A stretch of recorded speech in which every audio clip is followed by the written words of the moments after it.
After Mother Nature prevented a trip over the bridge last night, Hyannis returns home for their fifth contest in front of the Harbor Hawk faithful here at McKeon Park. Tonight, they welcome in the Firebirds, who hail from Orleans for the first meeting between the two squads in 2019.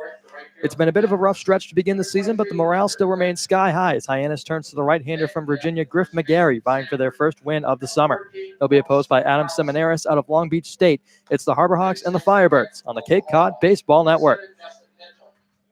Hi, everyone. Pleased to welcome you all into the broadcast tonight. Alongside Lyle Goldstein, I'm Brendan Howe. And Lyle, we talked about it a bit over the weekend, but a series they want to flush with the Brewster Whitecaps dropping 3 straight coming into tonight. Yeah, absolutely. They had a tough couple of stretches out at Stony Brook Field, where the Brewster Whitecaps hail, of course. Lost that doubleheader, and then they welcome in Brewster for yesterday, or that would rather be Monday's contest, and they really just couldn't put up a lot of offense. That 3-0 loss, Sam Thorson turned in a really nice start, but just couldn't quite get enough support with the bats. So today, they're kind of looking for a combination of both, which might seem obvious, but it's something they really need if they want to kind of propel this season a little bit and kind of get the wheels going. So for tonight, the offense looks to bounce back, and I would have to think they likely will. I mean, how often in the Cape League are you going to see a team only rack together 4 hits in a game? I think the offense is going to start to really find their hitting in bunches like we've talked about, find some of these multi-run innings like they started to find toward the back end of the first week of the season. And then we'll see what Griff McGarry has in store for us, a kid making his first start of the summer. So we'll see if kind of the two can mold into one, and it can kind of translate to a Harbor Hawks win. And it's been one without the other, Lyle. You mentioned the great start from Sam Thorson we saw the other day with the lack of offense. But on the flip side of that, when you get the offense, the bullpen can't hold the lead that the offense has been able to mount. So we'll see what we get tonight from Griff McGarry, the right-hander from Virginia, making his first start of the summer. We'll have that for your first pitch and the national anthem on the other side of the break when we come back on the Cape Cod Baseball Network.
Welcome you back to McKeon Park. We are just about set for baseball with the Harbor Hawks taking the field. The right-hander, the Virginia Cavalier, Griff McGarry, finishing his warm-up tosses on the mound. He'll be set to face an Orleans Firebirds lineup that goes as follows.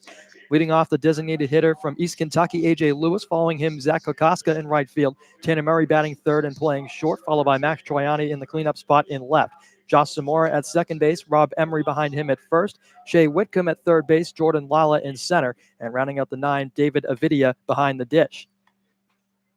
Well, Lyle, we talked about it a bit earlier on in the pregame show. Hyannis looking to flush the last couple performances at the hands of the Brewster Whitecaps, who took 3 straight from these Harbor Hawks, 2 on Father's Day and 1 back on Monday, were rained out last night as Mother Nature prevented a trip to Wareham against the defending CCBL champs, but back here at home tonight and looking to pick up their first win of the summer. Yeah, and we'll see what they have in store. I mean, Griff McGarry is a guy who struck a lot of guys out in his season at Virginia. He's got a good fastball. We'll just see what he's got against this Orleans lineup tonight, and more so, it'll be interesting to see what the Hyannis offense has in store when we get there, because this is an Orleans pitching staff that is among the best in the Cape League. It's about as good as it gets here in the Northeast.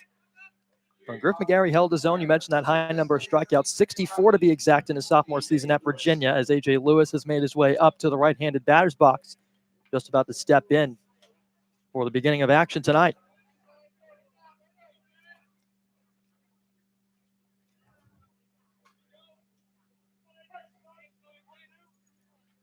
So McGarry towing the rubber. First pitch of the evening is a fastball at the knees, a called strike. We're underway. 6:01 p.m. first pitch time from McKeon Park.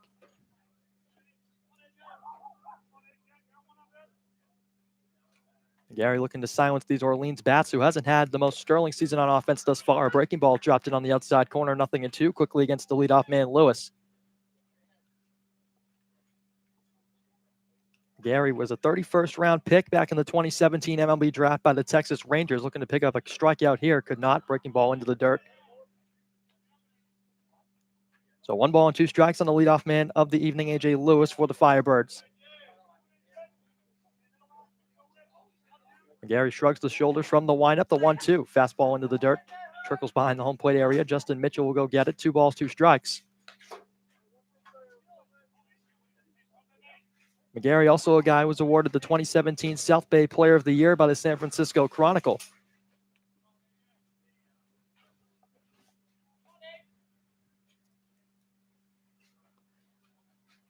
The 2-2 offer. Breaking ball runs the count full. 3 balls, 2 strikes. So Lewis working his way back from an 0-2 count now to an advantage on 3-2. 54 walks in McGarry's season at Virginia, so it was a bit of an issue in just 53 1/3 innings pitched. The payoff, runs it high, and he walked him. So Lewis showing some good patience, working his way back on 4 pitches after being down 0-2. Here comes Zach Kokoska. And that's something McGarry struggled a little bit with in his season at Virginia. It's something he looks to shore up a little bit here on the Cape, is just command of really all of his pitches, as he walked some guys at a high rate in the ACC this season, but also strikes guys out at a high rate. So we'll see how that kind of balances out today. Obviously, Lewis already drawing the walk. So here's the left-handed hitting right fielder from K-State, Kokoska, as he looks at a fastball low at the shin level. 1 ball, no strikes. Orleans has an offense coming into tonight, second in the CCBL in home runs with 5. That's actually tied for second, but last in the league in RBIs with just 16. And second to last in hits, mounting up just 45. So they've struggled a bit on offense. Looking to mount something against McGarry here in the first inning, spinning a high throw back to first, as diving in is Lewis.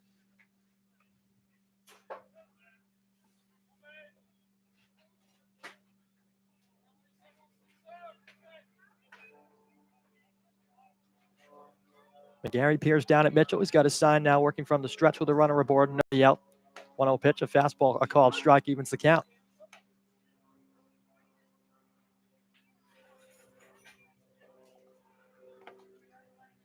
McGarry with a bit of a family history in the game of baseball as well. Has a brother, Matt, who played for 2 years at Vanderbilt.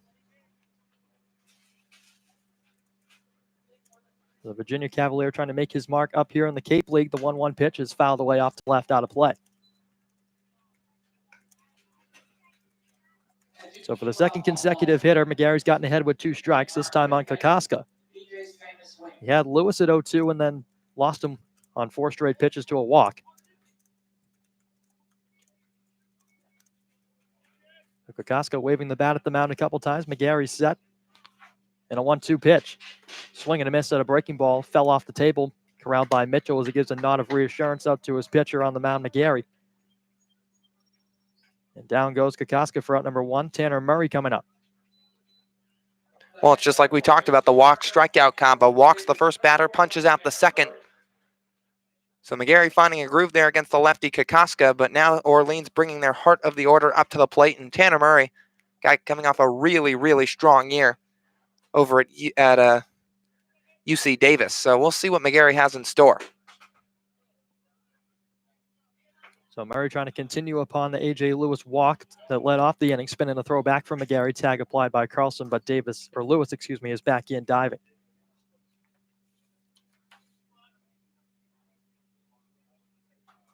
So Hyannis coming in as a pitching staff with the highest ERA in the CCBL at 8.70. First pitch is a breaking ball, snapped off and dropped into the outer part of the zone on Murray, 0-1. Hyannis had a strong pitching performance on Monday against Brewster, right here at McKeon Park. They ultimately fell 3-0, but Sam Thorson turned in a magnificent outing. Went 6 innings, surrendering just 2 runs. Struck out 7 as well. Another check on first. Lewis is back. So McGarry working with a very deliberate pace to begin the ball game here in the top of the first. No score, 1 out.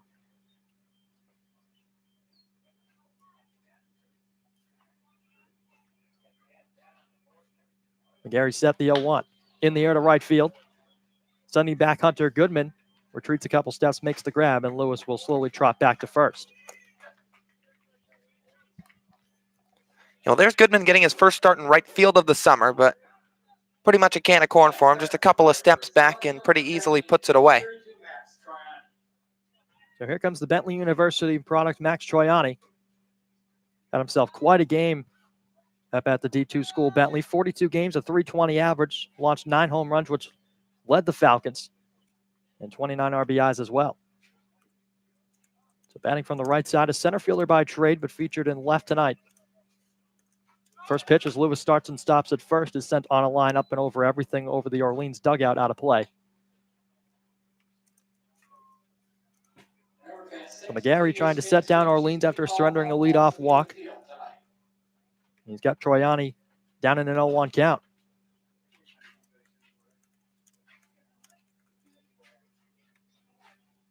Kicks and delivers. Right-hander drops in a breaking ball that misses down. 1 ball and 1 strike. The outfielder from Pittsford, New York, has some power. Hit 3 home runs in 1 game on the road against Southern New Hampshire University this year. And a 1-1. Fastball into the dirt, knocked down by Mitchell, but Lewis is scampering up to second base 90 feet. And a 2-1 count now on Troiani.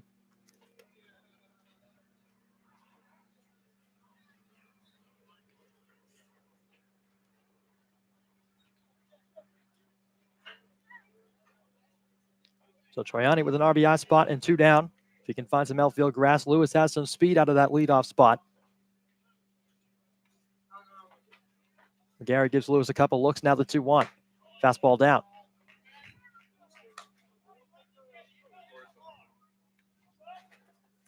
Back in Troiani's 2018 season at Bentley, was second on the team with a .351 average. And coming in 2019 at .320, it's no secret this guy has a good bat. Batting in the cleanup spot tonight for Orleans. The 3-1 pitch from McGarry on the way. Opposite field, but slicing well foul. So the second full count here to lead off the ball game. He had 1 to A.J. Lewis, now to Max Troiani.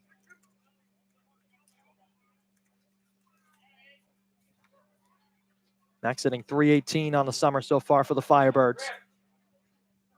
McGarry 1 strike away from evading any damage from Orleans here in the first. A breath, now the payoff pitch. Breaking ball swung on and missed. It trickles to the backstop through the legs of Mitchell. He'll go get it, but Troiani will reach. And a tough break there as McGarry comes back with a good breaking ball to essentially punch out the hitter in Troiani, but skips through the legs of Mitchell and just like that awarded first base. So it's men on the corners now with 2 outs on a pitch that probably would have gotten McGarry out of the inning, but Mitchell just couldn't corral it. That'll bring up Josh Zamora. Featured as part of the middle infield along with Tanner Murray at second base tonight.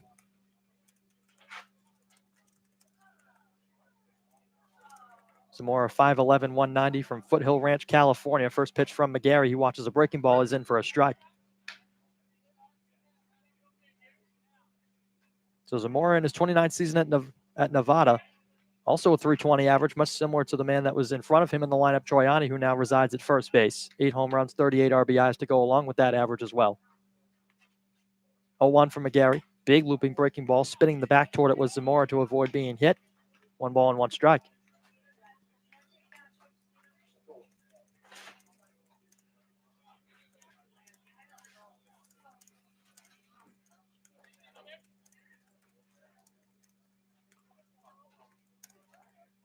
Right-hander, a long pause. Now going to look back toward Troiani at first, spinning a fire back as Carlson applied the tag. So it's Lewis at third, Troiani once again at first. Zamora at the plate, 2 down, top of the first, no score from McKeon Park.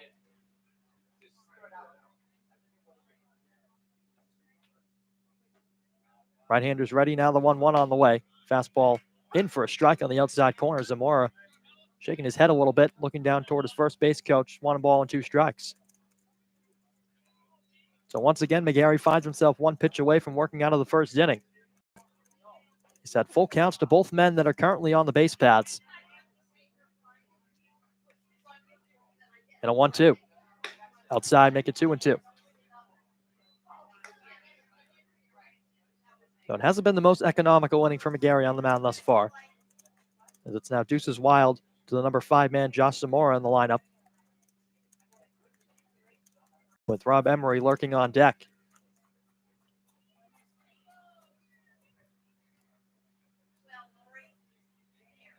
Comes home with a 2-2. Fastball sent up and over the netting here at McKeon Park, protecting the stands off to the right. So the count will hold, and McGarry will reset and do it again.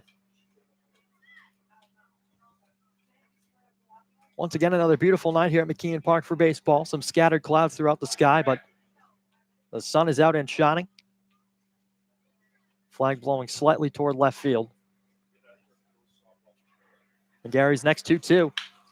Breaking ball in the air to left center, falling fast, and coming on is the center fielder Teodosio to make the catch on the move, and that will retire the side. So a couple of base runners reach, but McGarry evades any trouble posed by the Orleans Firebirds. We'll still score. We're headed to the bottom of the inning with the Harbor Hawks coming up on the Cape Cod Baseball Network.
Back here at McKeon Park for the bottom of the first, it's the southpaw from Long Beach State, Adam Seminaris, on the mound for the Orleans Firebirds. He'll set to take on a Harbor Hawk lineup that looks like this. Anthony Servideo leading off and playing second, followed by the Baylor shortstop Nick Lofton. Trevor Hauver from ASU out in left. Hunter Goodman, the Memphis product, batting cleanup and in right. Brooks Carlson over at first, batting fifth. Justin Mitchell behind the dish, batting sixth. Adam Hackenberg, the DH. Bryce Teodosio in center field, and Fox Simone is rounding out the 9 at third.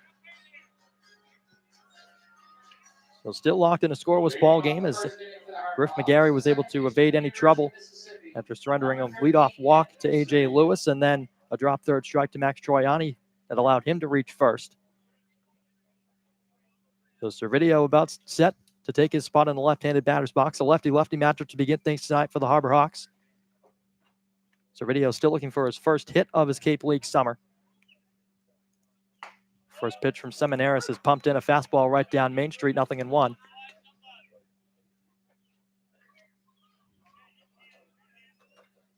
So this is a Hyannis offense that about middle of the pack offensive-wise. There's an 0-1 fastball again, paints the outside corner quickly, 0-2 on Servideo. Sixth in the league in hits with 50, seventh in RBIs with 22. No easy task for Hyannis tonight, going up against Orleans, who has the lowest ERA in the Cape Cod League, the 0-2. Another fastball, tried to paint that same outside corner, could not. 1 ball and 2 strikes now on Servideo.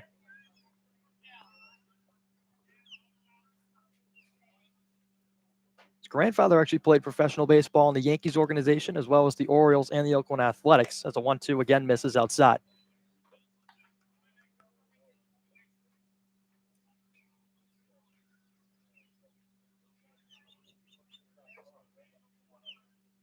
So Servideo does have some family traces up in the major leagues. Trying to impress the scouts here and find his own path to the majors, as that one is slapped on the ground toward third base. Knocked down by Whitcomb, fires across the diamond to first in time to get him. So Servideo sent that one on a line. Whitcomb, that's a nice focus to knock it down and make a strong throw over to first. Yeah, and he hit it hard the other way, like you said. Unfortunately, just right at the hitter, Whitcomb, although he did see more than 2 pitches in that at-bat. Remember, game 1, each of his first 3 at-bats, Brendan, he saw 2 pitches exactly, but worked the count well there. Got one out over the plate to hit, unfortunately, just right at an infielder. So here's the Baylor Bear, Nick Lofton, batting from the right side. A 273 average he's carrying into this at-bat as he looked at a first pitch fastball on the outside corner. 6 for his first 22 is Nick. A couple of runs scored as well as a couple doubles. The 0-1. In the air to right center. Sending back Kokoska and Lala converging. It will be Kokoska to make the catch on the move toward the track.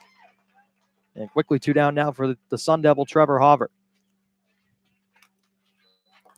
And Lofton gave it a ride the other way, so that's 2 well-hit balls the other way from the first 2 hitters in the Harbor Hawk lineup. And it looked like the Orleans outfielders were playing a little bit in on Lofton, but Kokoska got back to it with no problem and just put it away. And the team that the Harbor Hawks are just coming off a matchup with the Brewster Whitecaps, Lyle, we mentioned they have some pretty impressive opposite field power. So the Harbor Hawks showing some power the other way of their own in the first inning as Hauver looks at a first pitch strike, a fastball that was about letter high.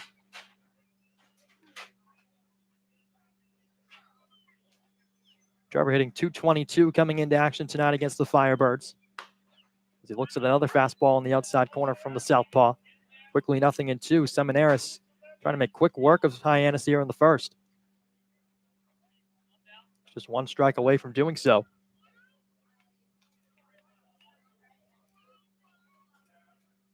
Here comes the 0-2 from the left-hander. Fastball misses outside. Hauver will step out and take a couple of practice cuts.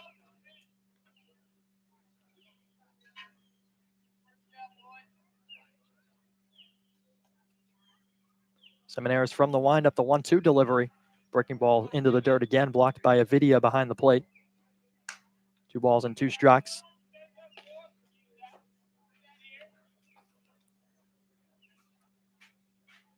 Trevor trying to get the bat going. Hit .333 at Arizona State in his sophomore year. And 13 home runs as well, so he does have some big pop in that bat. The 2-2. Fastball foul tipped. Resting just off to the left of the home plate area. Home plate umpire Sam Finn. They'll toss it back toward the Hyannis side. Already some stretching going on down there in that Orleans pen. Seminaris is 2-2 on the way to Hauber. Up and in, and it ran in and got him off the elbow. So Hauber will trot down to first base. He looks to be all right. That'll bring up the Memphis product, Hunter Goodman. He kind of just got one in on the elbow there. Didn't graze him too hard. Appears to be all right as he's down there at first base, but just kind of got in on the hands a little bit, and it hit right on that front forearm elbow area. So here is Hunter Goodman as Hauber takes a short lead over at first.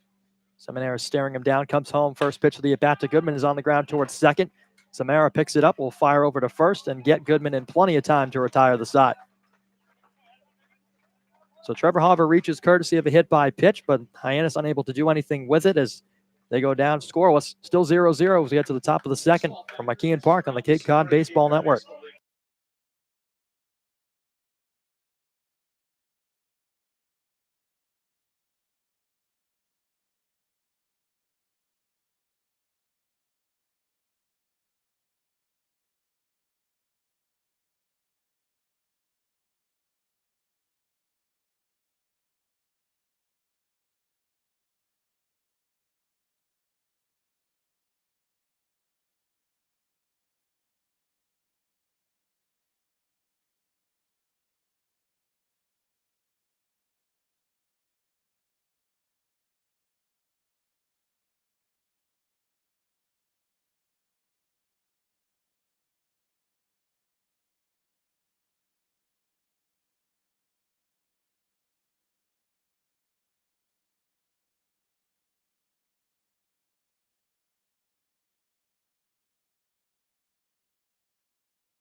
Six, 7, and 8 due up for the Orleans Firebirds, set to go against the right-hander Griff McGarry. Back for more in the second inning of a scoreless ball game here at McKeon Park. Rob Emery digging into his spot in the right-handed batter's box, taps the cleat a couple times.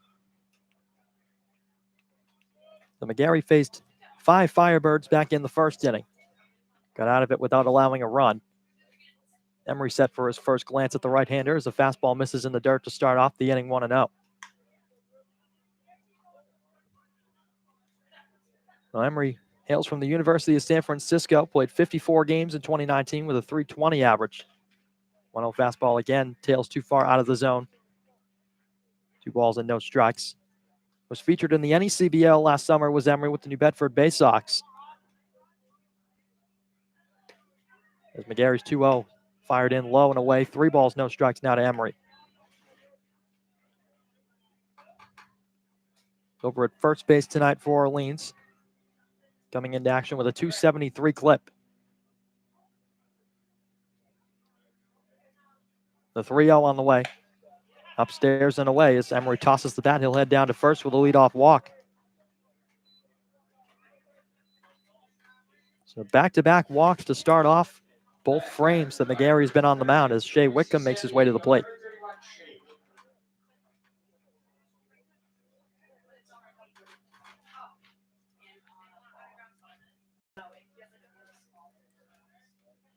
So 1 runner aboard for Orleans, nobody away. California third baseman Shea Whitcomb with an open stance from the right side. First pitch from McGarry. Just inside, 1-0.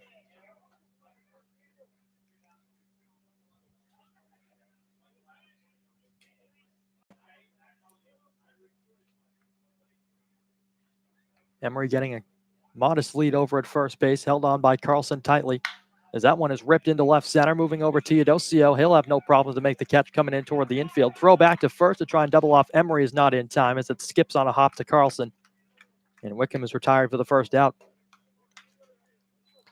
Yeah, and Bryce just got a good jump on that one. We know he's really strong defensively and then showing off the arm a little bit.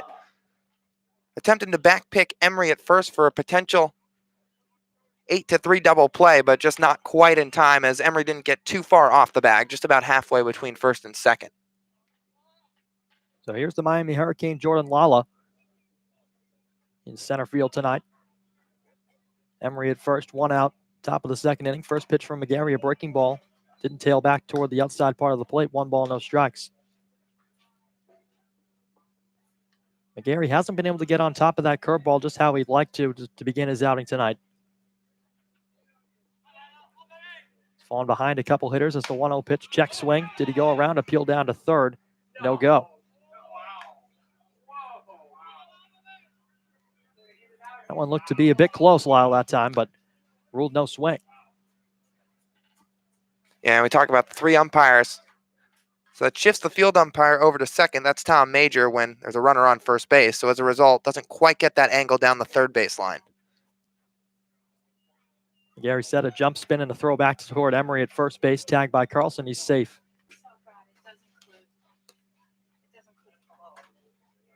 McGarry's been a bit occupied with those runners at first base so far in his outing tonight. A couple of pickoff attempts on A.J. Lewis when he was there back in the first inning. The 2-0. A fastball in for a strike on the outside corner. Make it 2-1 now to the hitter, Lala.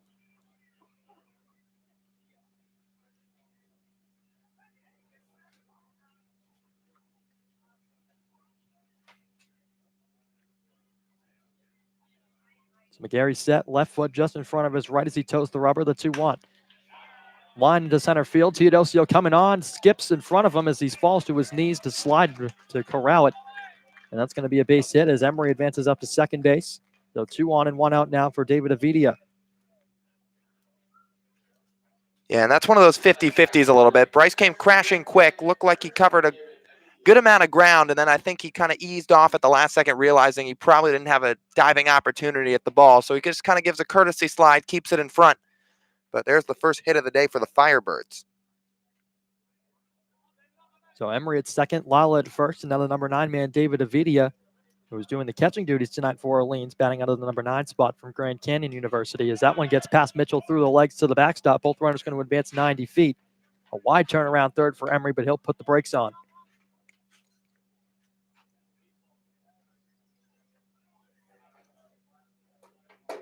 So 2 men in scoring position now against the Virginia Cavalier, McGarry. Orleans looking to strike first here on the road at McKeon Park.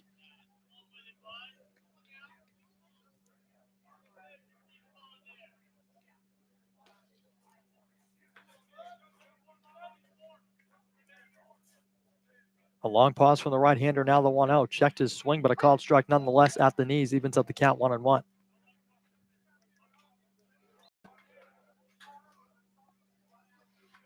Hyannis against these Firebirds in 2018 swept the season series and won the first 2 games 2-0 and 4-0, and then 7-3 and 11-9 here at McKeon Park, the 1-1. Sent straight back up and into the netting, slightly off to the right as it rolls back toward the Orleans dugout. So the count moves to 1-2 on Avidia. Still looking for his first hit of the 2019 summer campaign.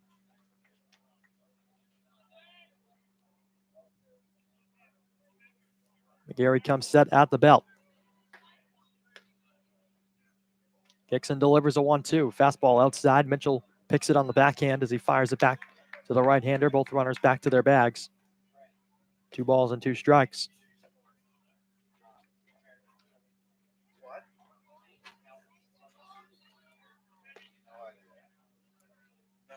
Video waving the bat toward McGarry, awaiting his 2-2 offering. Here he comes with it. Breaking ball on the ground left side, but foul.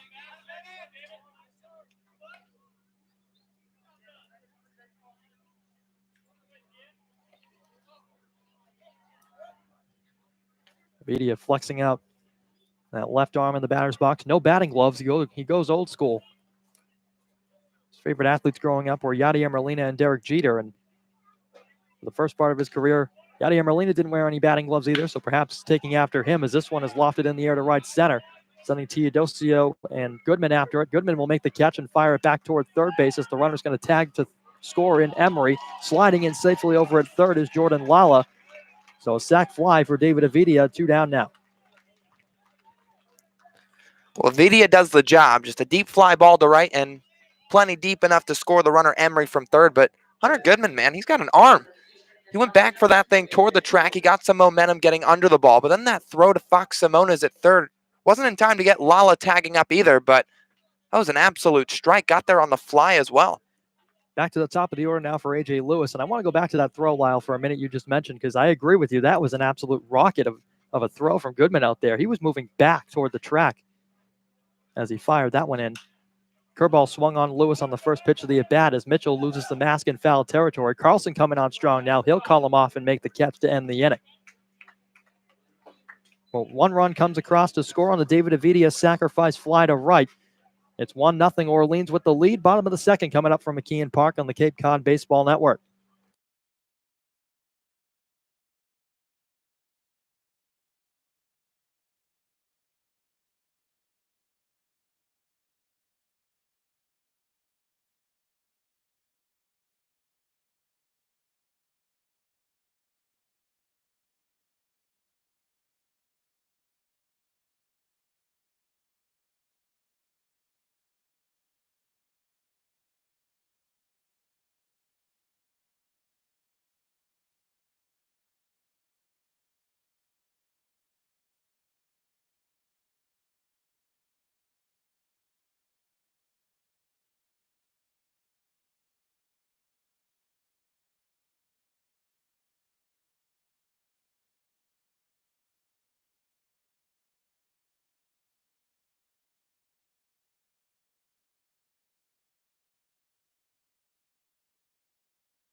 Adam Seminaris back to the mound for the Orleans Firebirds, with the Harbor Hawks coming back to the plate and find themselves trailing 1-0 in this ball game. Still looking for their first hit. It's Brooks Carlson, Justin Mitchell, and Adam Hagenberg set to go in the bottom half of the second inning. Carlson coming into tonight, batting 174, playing first base. So he taps the plate a couple times from the right-handed batter's box. Seminaris re-towing the rubber. First pitch of the inning, a fastball high.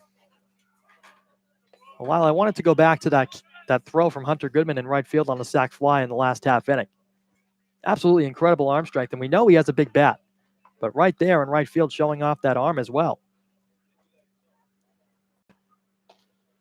Seminaris out of the windup, the 1-0 pitch on the way. Fastball as Carlson swings and sends it in the air down the right field line, ranging after Kokoska on his horse into foul ground as he slips and falls on the track and can't make the catch.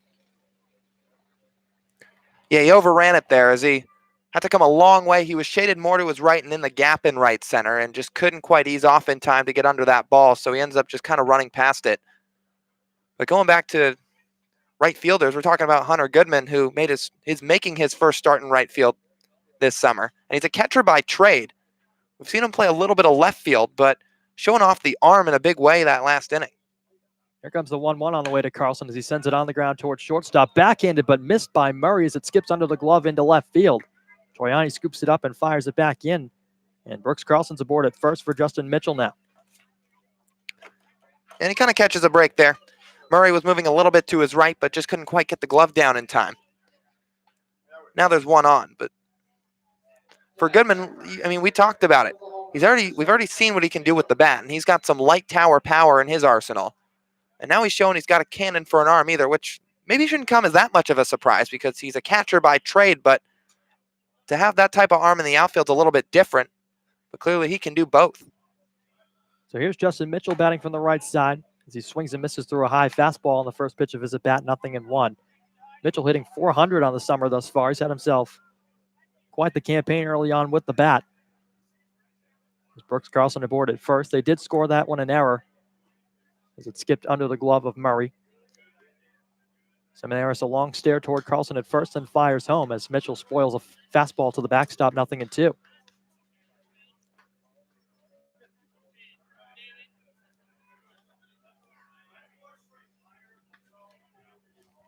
Stand starting to fill up as this game gets underway into the second inning. Seminaris, the brown glove set at the belt. Kicks and delivers an 0-2, a fastball high at the letters. Mitchell didn't even have to think about it as he watched it go by. Adam Hackenberg, the Clemson DH. awaiting his first cuts of the evening on deck. 1-2 to Mitchell on the way. Fastball again, send up and over the press box, out of play. So the count holds at 1-2 on Mitchell.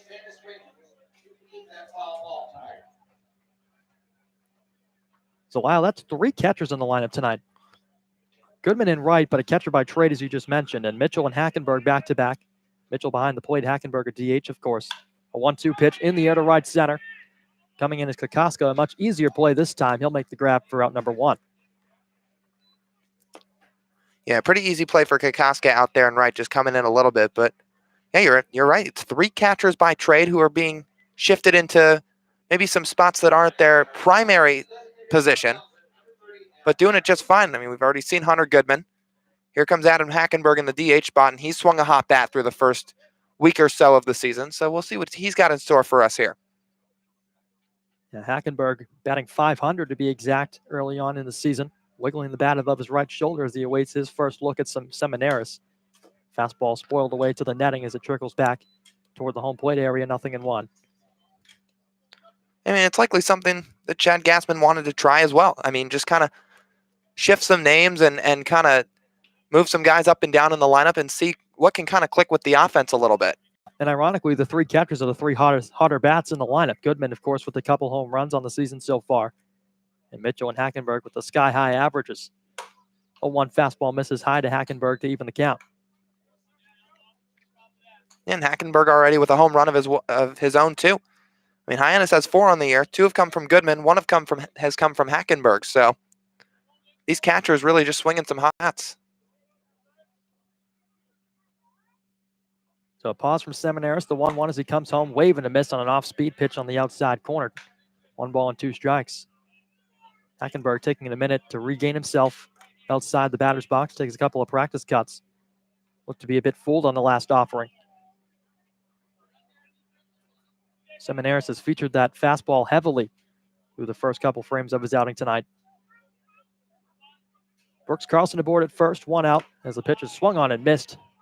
Foul tipped into the mid of Avidia as he held on to it nicely into the dirt as Hackenberg goes down on strikes. And Seminaris just kind of blows it by him there. Hackenberg caught up a bit late, but just taps it right back into the glove of the catcher, Avidia. Now that'll send things to Bryce Teodosio, who another guy who, talking about Hyannis power, he doesn't have a home run to his name yet, but we know it's in there. Absolutely, and Teodosio hitting under 100 coming in, but you mentioned one of the better defensive center fielders and does have some big pop in that bat. Batting with 2 down here against Seminaris, he sends a fastball into the netting straight back. And a happy belated birthday to Bryce as well. It was his birthday yesterday as Hyannis got rained out against Wareham. That one scheduled to be made up on the 24th. But looking to help himself out and give himself a belated birthday present with a base knock right here.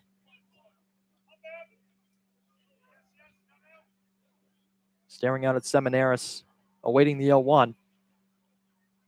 Here it comes. Fastball into the dirt, down by the shoe tops. 1 ball, 1 strike. So Brooks Carlson reached in this inning, courtesy of an error from the shortstop Murray. Mitchell flew out to right, and then Hackenberg just a few moments ago struck out. Teodosio trying to keep the bottom of the second alive for Hyannis, a 1-1. Off-speed pitch just missing the outside corner. Good patience to lay off there by Teodosio, 2 balls and a strike.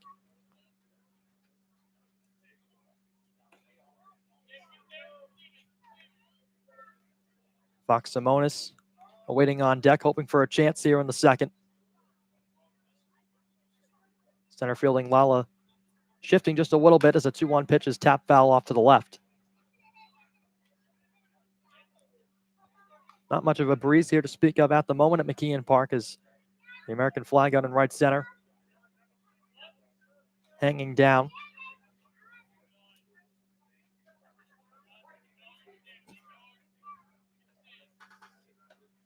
So Teodosio reset now for a 2-2. Seminaris, a southpaw, kicks and delivers. Fastball down and in, knocked down by Avidia as it skips out in front of him, but Carlson, no thought about advancing. Count runs full on the Clemson center fielder now, 3-2. It's been an abundance of full counts. Couple at the hands of McGarry, and now one that Seminaris has had to deal with in the bottom of the second.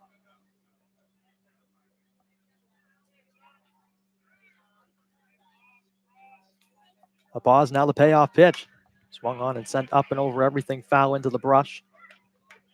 So the count will remain full as Bryce takes a step out. Quick look at the upcoming schedule for Hyannis. Tomorrow night hosting the Falmouth Commodores, and then Friday at Katuitt, and Saturday taking a visit to the Bourne Braves. But first trying to take care of business against the Orleans Firebirds. Harborhawks trailing 1-0. Payoff pitch again. Teodosio runner goes for second as it's sent straight back into the net. Foul.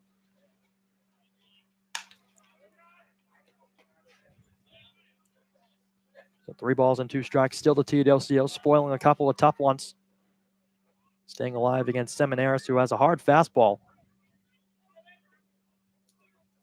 Left-hander making his second appearance of his Cape League summer. Appeared on opening day against Bourne. He went 5 innings there. Payoff again, foul tipped, and held on to again by Avidia. Second time of the inning, helping out his starter Seminaris just a little bit. As back-to-back strikeouts ends the frame. So Hyannis strands 1. They still trail it by 1. 1-0 with Orleans coming back at the top of the third on the Cape Cod Baseball Network.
Top of the third here at McKeon Park. The score, the Firebirds 1, the Harborhawks 0, with Orleans sending up their 2, 3, 4 hitters to the plate for the second time. Chad Gassman already making a move to the bullpen, as it'll be the right-hander Ben Abram, the 6'7 Oklahoma Sooner, set for his second CCBL appearance, as he fires in a first pitch fastball, inner half for strike 1. So McGarry's day ends 2 innings pitched, gave up just 1 hit, 1 run. It was earned. He walked 2 and he punched out 2. But meanwhile, the righty Abrams set to go. Now the next offering, same spot, fastball, strike 2. Couple of defensive changes as well. We already talked about that Hunter Goodman throw out in right field, and as a result, he now moves behind the plate to catcher. Justin Mitchell out of the game, and Rigsby Mosley goes out to right field to replace Goodman. Now the 0-2. Slap toward the right side. Diving stop on the backhand by Carlson. He gets to his feet, flips to Abram, and it's inside. Nice play by the Samford Bulldog Brooks Carlson. A diving stop, moving to his right, quickly rises to his feet, and then the underhand flip to Abram, covering the bag. And that's not the first time we've seen Carlson flash the leather this season. This time, a bouncing ball moving to his right that time. A tough play for him as he scoops it up and flips over to Abram, who did a nice job to scamper over to the bag and cover.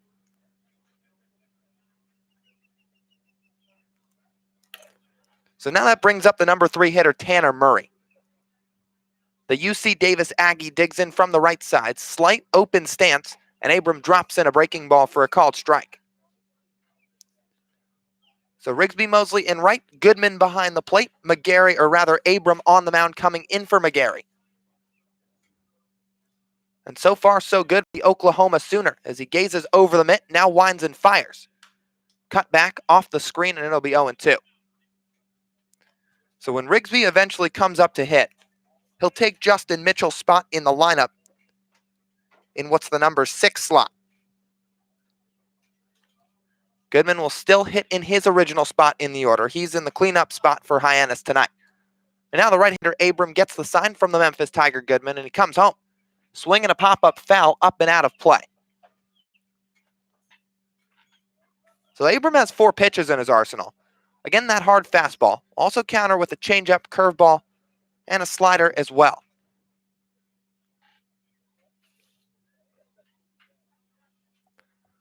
So far, already got some help from his defense to record the first out of the inning, and now just 1 pitch away from a punch-out. Here's the 0-2. Check swing, appeal down to first, does not go around. So he gave a courtesy nudge with the bat, but not far around enough to be punched out. 1-2 the count. 1-0 Orleans in the top of the 3rd inning. That one run came on a sacrifice fly from David Avitia, the Grand Canyon catcher. Abrams 1-2. Swing and a miss, strike 3. Ben Abram turns over a breaking ball to punch out Tanner Murray for the 2nd out of the inning. That time, a big looping breaking ball from the 6'7" right-hander. Very imposing figure on the mound. You figure he's got a big fastball, and he does, but he can also mix in that breaking ball to throw you off that time, just like he did to Tanner Murray. So now that turns things to the Orleans cleanup hitter Max Troiani out of Bentley. Max 0 for 1 today. He struck out but reached on a wild pitch on that drop 3rd strike. Right there, he takes a heater on the outside corner, and it's 0-1. Troiani flips the bat out toward Abram once or twice. Now, back above his right shoulder. And the pitch, swinging a ground ball up the middle. To his right, the shortstop, or rather the second baseman, Servideo, can't get there. Skips into center field, and Max Troiani picks up a C&I single. And there's a man aboard with 2 down. Now Troiani perhaps maybe lucked out a little bit as a fastball outside. A good spot for Abram to live at. But just sticking the bat head out was Troiani and launching it back up the middle. Servideo and Lofton would have been a tough play for them had either one of them gotten a glove on that ball to make a throw to first. With the speed of Troiani, probably would have beaten it out anyway, but 2 down now. So now that brings up Josh Zamora from Nevada. Bends the knees at the plate, watches a fastball up high at the neck level. It's 1-0. That was Troiani's 8th hit of the summer. All of them have been base hits. But regardless, a guy came in looking to prove something. Doing it, to say the least, through the first week and a half. He stands at first with Carlson holding him on. Now Abram ready with the 1-0. Swing and a fly ball lofted into short right center. Coasting in Rigsby Mosley. He's got a beat on it, and he makes the catch for the 3rd out.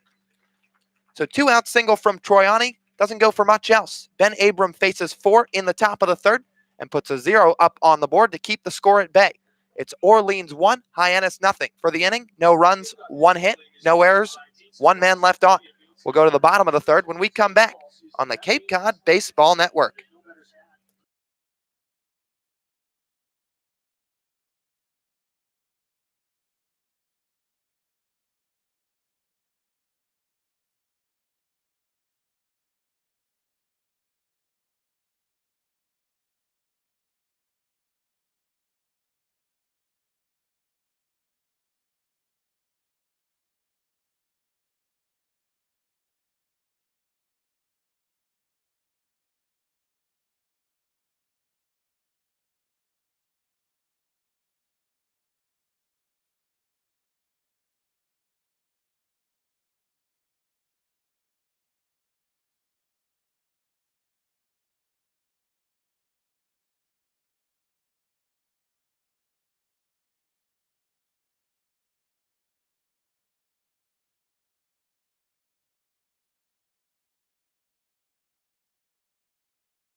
It'll be the number 9 1 and 2 hitters coming to the plate for the Harbor Hawks in the bottom of the third inning, as the lefty Adam Salmonaris is back on the mound for the Firebirds, and so far has worked a couple of clean innings.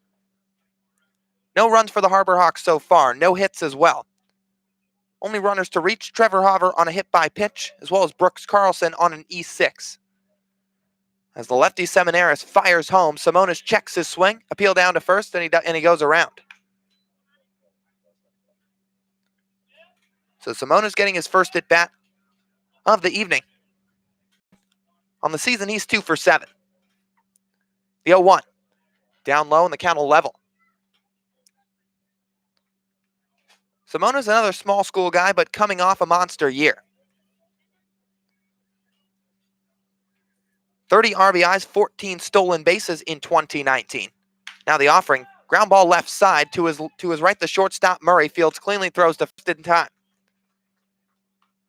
So Simonis retired, no problem. Tanner Murray coming a little bit in on the ball, but a pretty routine play. And there's one down for the lefty Seminares in the bottom of the third. Yeah, last time a ball was hit to Murray, it got under his glove into left. This time, a much more routine play. Fox Simonis has some speed getting down the line, but no problem for the shortstop firing over for the out.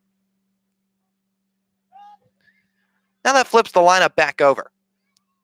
It's Anthony Servideo, the Ole Miss second baseman, watches one down low. So Servideo, who had a trio of quick at-bats in his first start of the summer against Brewster, grounded out to third to begin the bottom of the first. He hit it hard on the ground, but just right at Whitcomb, the third baseman. Now swings and sends one up the middle to his right. Josh Zamora fields cleanly on a couple hops and throws over to first in time. So Servideo with a 4-3 put out for out number 2, and Adam Seminaris continues to roll here at McKeon Park. Yeah, the middle infielders getting a couple plays to start this inning, this time on the ground to Zamora. Got a nice hop off the lip of the infield grass that time, right into the glove, and an easy flip to first. So in comes Nick Lofton. Flew out to fairly deep right field his first at bat. Seminaris, who was behind the rubber for just a minute, steps back on. He's out of the windup, and he kicks and fires. Down low, ball 1. Seminaris mostly a 3-pitch guy. Fastball with some good run to it. Also mix in a changeup and a breaking ball. The infield back for Lofton with 2 down and the pitch. Big cut and a miss, and the count will even up.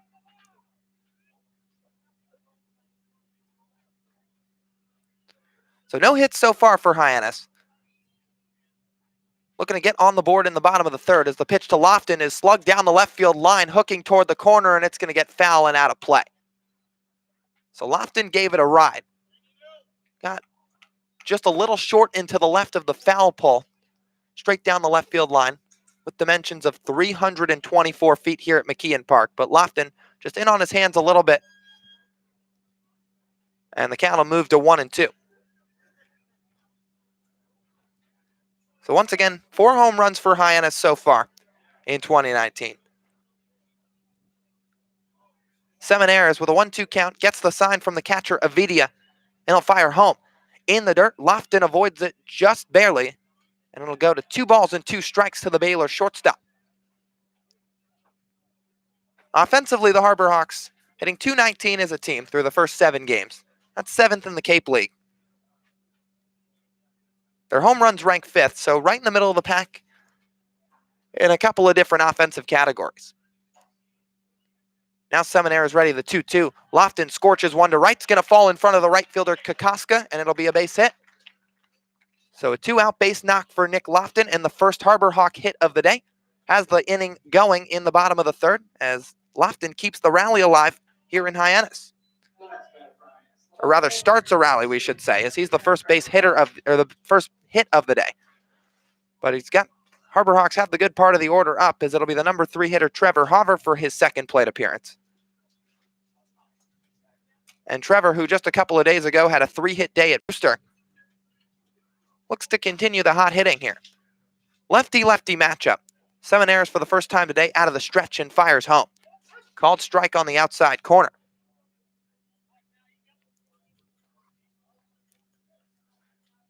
Trevor, one of just 2 left-handed hitters to start the day in the order. Chad Gassman opting to go with a lot of right-handed bats against the lefty Seminaires, and why not play the matchups? Lofton taking off with the pitch, pick off to first, now throw down to second by the first baseman Emery, and it's in time to nab Lofton.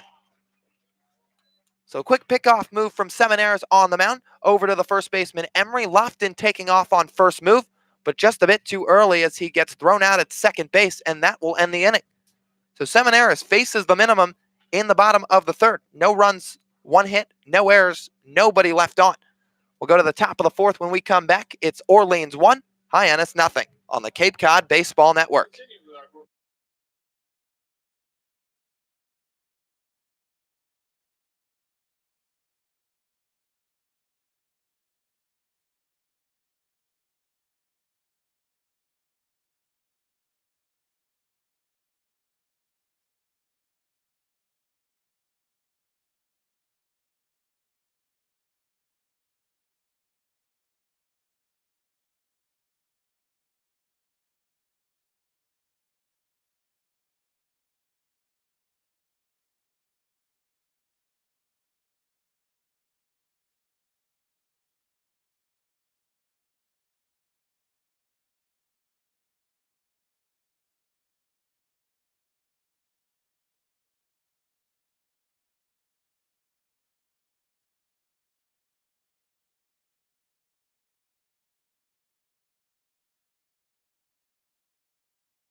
Three innings down in the top of the fourth, set to get underway here from Hyannis as Ben Abram, the Harbor Hawk right-hander, back on the mound for his second inning of work. He'll face the 6, 7, 8 of the Orleans lineup to begin the top half of the frame. It'll be Rob Emery, Shea Whitcomb, and Jordan Lala. But Emery, the San Francisco first baseman, who's the only run to score so far up to this point in the game, walked in his first at-bat, and it'll be his first time seeing Abram. Wind up in the offering, big cut and a miss. So there's that hard fastball from Abram.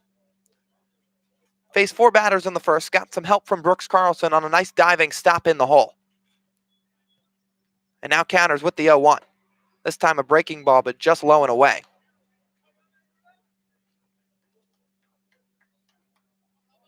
Orleans just 2 hits today compared to Hyannis' 1. Those coming off the bat of Lala, as well as Troiani. And the offering misses down with a heater.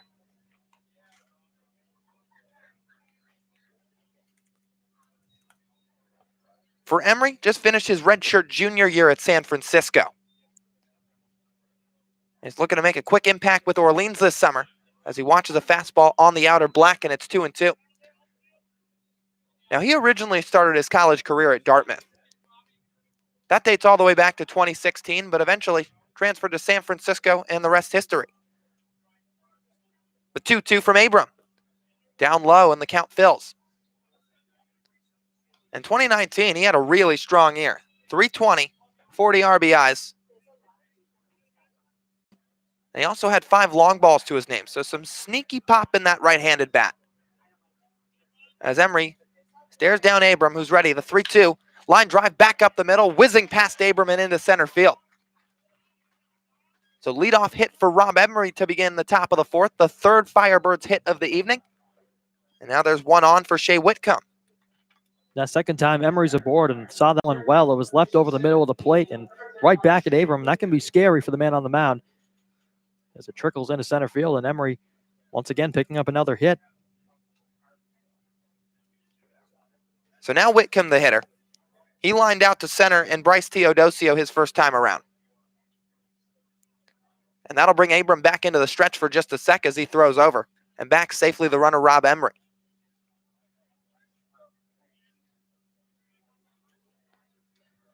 Meanwhile, for the hitter Whitcomb, a Division II player as he hails from UC San Diego.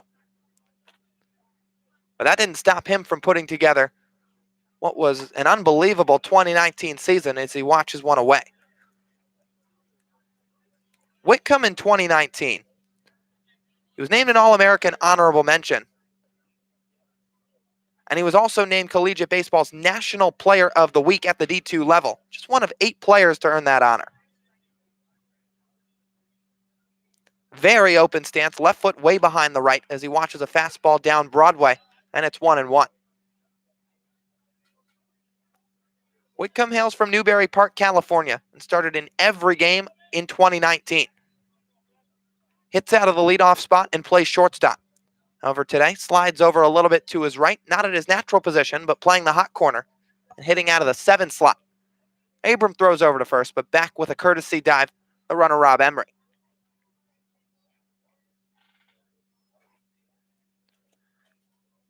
Whitcomb hitless so far on the year. He has 2 RBIs, but 0 for his first 5.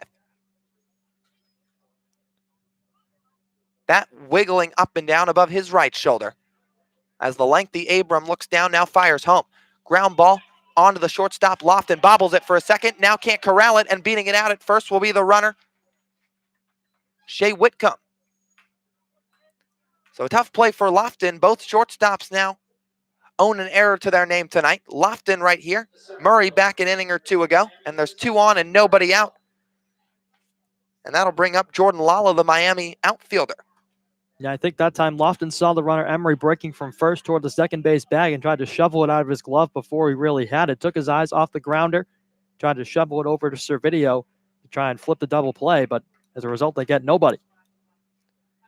So tough break for Abram, but now has to just continue to work as he fires the first pitch to Lala, drops a bunt, beauty down the third base line. Simonis charging in, throws off the back foot, and it's not in time.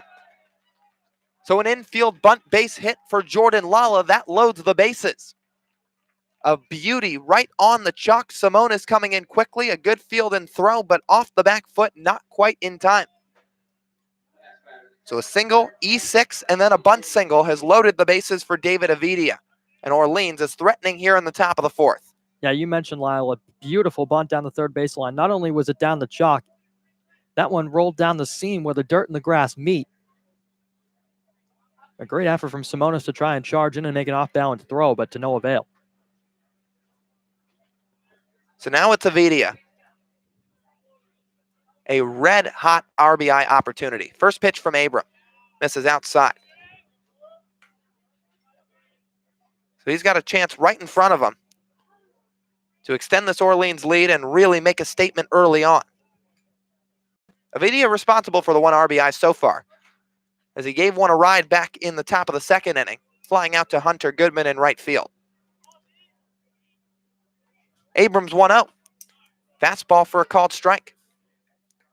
It took Goodman all the way back to the warning track, so a long fly ball out to right center. That was what we were alluding to earlier when Goodman showed off that really strong arm on the throw to Simonis at third, though it didn't retire a runner.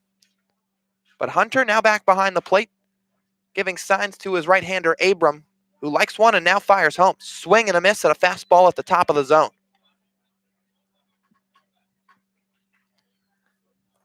And Avidia, a guy who's looking to get going as well. He doesn't have a hit yet to his name. 0 for his first 14 on the Cape.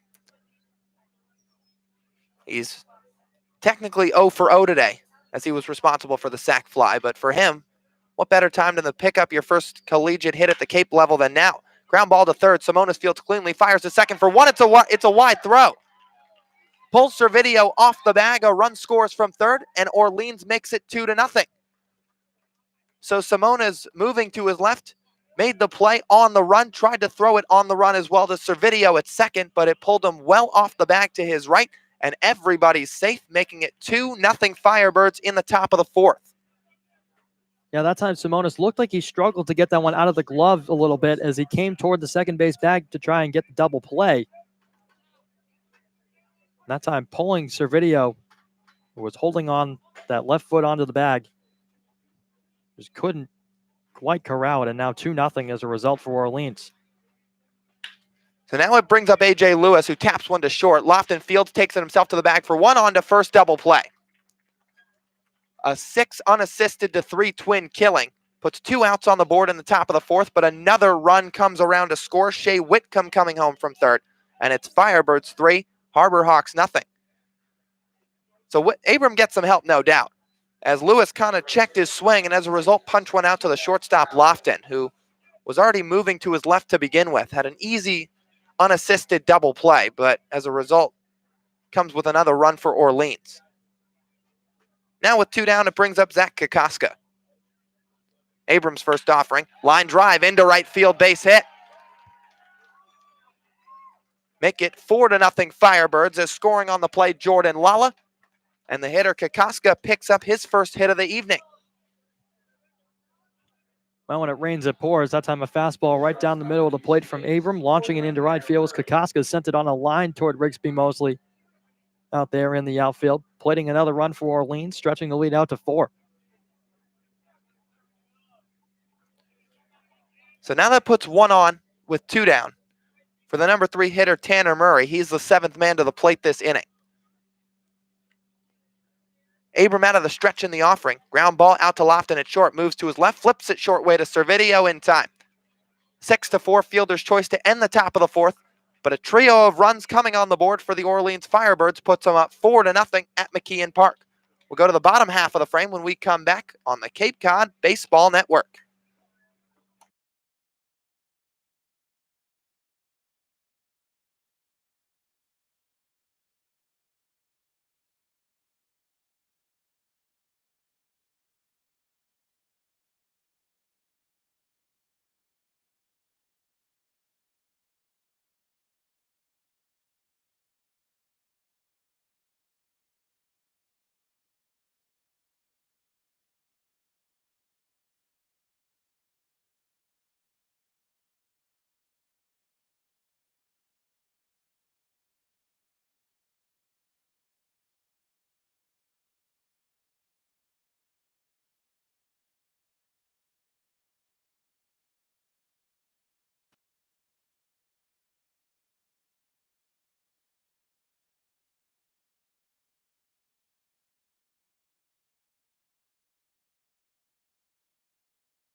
Hyannis sends their heart of the lineup to the plate in the bottom of the 4th, looking to counter after an Orleans 3 spot in the top of the 4th inning. It'll be the lefty Adam Seminaris back on the mound for the Firebirds as he's set to face Hover, Hunter Goodman, followed by Brooks Carlson. So a lefty-lefty matchup again as Seminaris winds and fires to Hover. It's a fastball good for a strike at the bottom of the zone. Hover started an at-bat back in the bottom of the 3rd inning, but after Nick Lofton was picked off trying to steal second from 1 to 3 to 6. The at-bat paused right there. So now it picks up as he grounds one to first. Moving to his left, Emery. He'll take it himself to the bag after fielding it cleanly, and there's 1 down. Yeah, Hover doing a nice job staying inside that baseball that time. Unfortunately, couldn't get any air under it to send it down the right field line as Emery was playing shaded toward the line a little bit. And no problem for him to just take it to the bag himself. So now it's Hunter Goodman, Memphis catcher, set for at-bat number 2. The Seminaris continues to just roll here. He rocks and deals the first pitch. Goodman pops it straight up in the air behind home plate, throwing off the Mascavidia. He's got a beat on it, and he makes the grab up at the head level for the 2nd out. 2 outs on the last 2 pitches for Adam Seminaris. And it'll bring up Brooks Carlson with 2 away, nobody aboard. Yeah, that time Goodman just going after a high fastball in the first pitch of the at-bat. A little bit too over-aggressive that time as he popped it straight up in the air. And Ovidio making a nice play, losing the mask and foul ground. So now it's Carlson, a guy who hit a ton in his 2019 year at Samford. Looking to put Hyannis on the board here as he cuts at the first pitch and sends it foul. And you mentioned it, Lyle. Carlson, just 174 on the summer, but ripped a heck of a year down there at Stanford with that bat. So Seminaris ready, the 0-1. Carlson watches a breaking ball high. He reached on an error in the 2nd inning. But once again, going back to that season at Samford, 22 multi-hit games in 2019. 8 of those were 3-hit games. 3 of them were 4-hit games.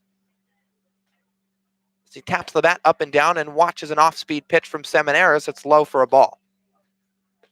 Rigsby Mosley awaits on deck. He'll take over for Justin Mitchell if we get there. Tanner Murray, the Orleans shortstop, playing in shallow left center. Pitch comes in. Carlson fouls it straight back.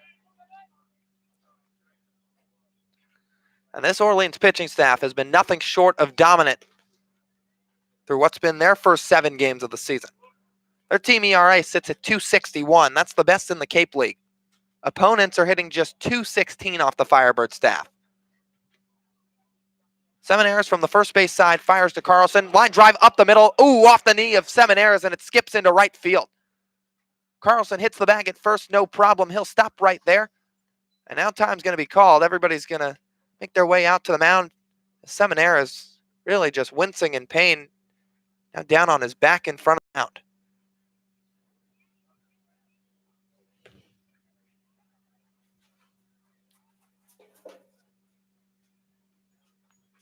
That's really tough to see. So Carlson will be aboard with a base hit, but Orleans trainer as well as head coach Kelly Nicholson out to check on the lefty. Yeah, something you just never want to see. A line drive back at Ben Abram earlier in the game, and we talked about how scary that is. All right, so we're going to take a break. We'll be back when we return here on the Cape Cod Baseball Network.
We're back here from McKeon Park in the bottom of the 4th inning. 2 out, 1 on.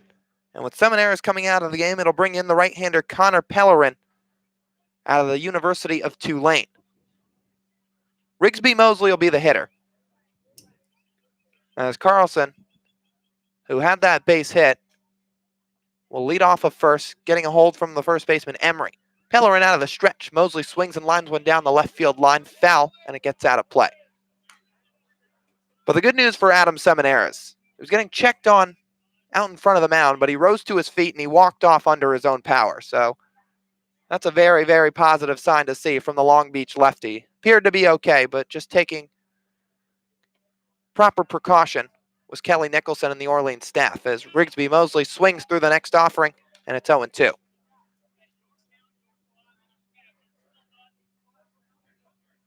But regardless, 4-0 the score in the bottom of the fourth. 0-2 count to Mosley with 2 down. Carlson responsible for that second hit. Now getting a short lead. Pitch to Mosley. Fly ball out to deep center. Going back, Lala. Can he get there? Yes, he makes the catch over the shoulder. So Rigsby Mosley gives one a ride out to straightaway center. Lala, again playing very shallow in center, races back and makes the grab in time. So 4-0 the score in favor of Orleans through 4 innings of play. We'll be back for the top of the fifth when we come back on the Cape Cod Baseball Network.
Four to nothing the scores. We welcome you back to McKeon Park for the top half of the fifth inning with the Orleans Firebirds making their way back to the plate.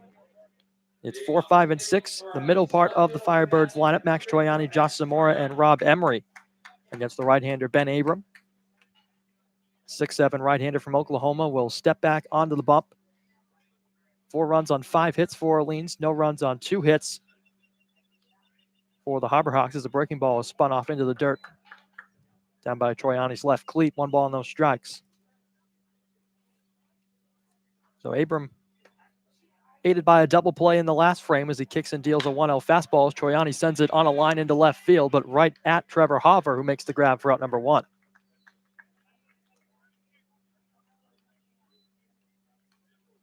So Troiani got some good wood on that ball, but Trevor Hauver, right place, right time to make the catch. That'll bring up Josh Zamora. Josh tonight making his 3rd plate appearance here in the 5th, already 0 for 2. A couple of flyouts, 1 to center and 1 to right, respectively.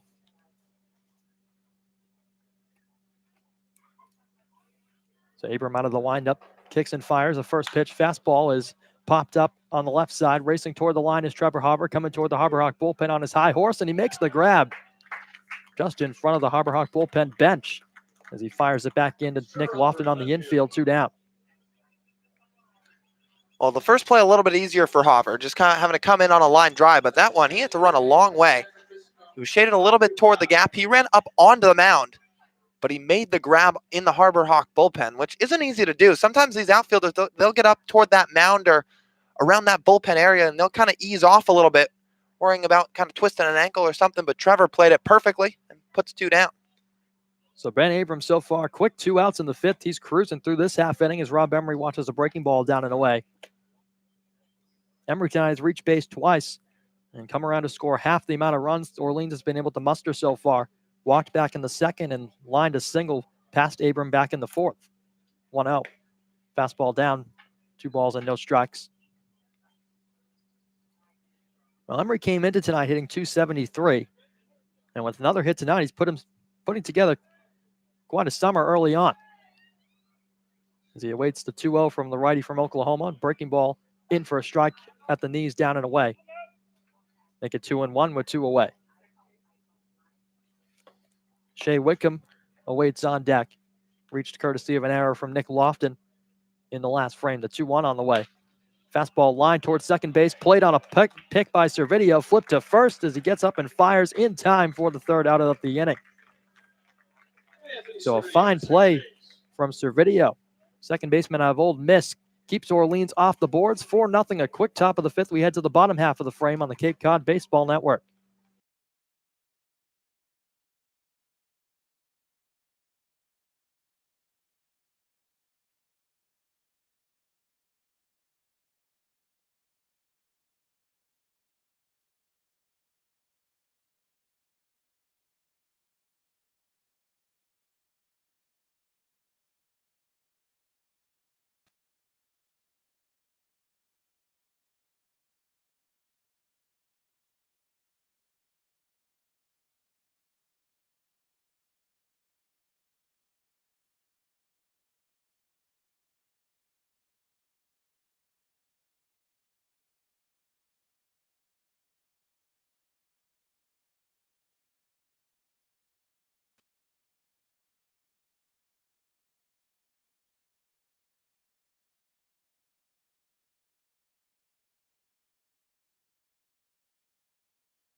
Bottom of the fifth inning here from McKeon Park. 4-0 the scores. The Firebirds are holding an advantage right now over the Harbor Hawks. Bottom third of the Hyannis order due up. Adam Hackenberg, Bryce Teodosio, and Fox Simonis. Bottom of the Hyannis order tonight, a combined 0 for 3. We're trying to turn the tide for the home team here in the fifth. First pitch from the right-hander Pellerin, a fastball down, but a called strike at the knees. To Hackenberg, we mentioned that 500 average coming into tonight. 0 for 1 with a strikeout. That came back in the second frame. 0-1 fastball sent straight back. And it's quickly 0-2 here on the Clemson product. Catcher by trade, but Chad Gassman inserting him as a designated hitter tonight. Right-hander kicks and deals an 0-2. Breaking ball right over the top of it goes Hackenberg, and he's down for the first out of the fifth. And there's Pellerin's first strikeout. Just a good breaking ball there. Keeps Hackenberg off balance, ultimately fools him. And as a result, still just those 2 hits on the Lofton single and the Carlson single. So we talked about maybe a key for them today, Brendan, would be finding that way to score runs in bunches again and kind of getting their groove back. But still yet to really pick up a rhythm. So standing in now, Bryce Teodosio as he watched a fastball away. 0 for 1 is Bryce tonight. A strikeout also back in the second inning. That one came to end the frame. Pellerin set the 1-0. Fastball again. Inside out swing. Teodosio lifts it out of play off to the right. So a ball and a strike to Bryce with Fox Simonis awaiting in the on-deck area. Hyannis has been ultra aggressive early on in these at-bats, going after a lot of first pitches from these Firebird hurlers. 1-1, a breaking ball sent on the ground towards second, scooped up by Murray, fires across in time to Robert Emery, and that is the second out of the inning.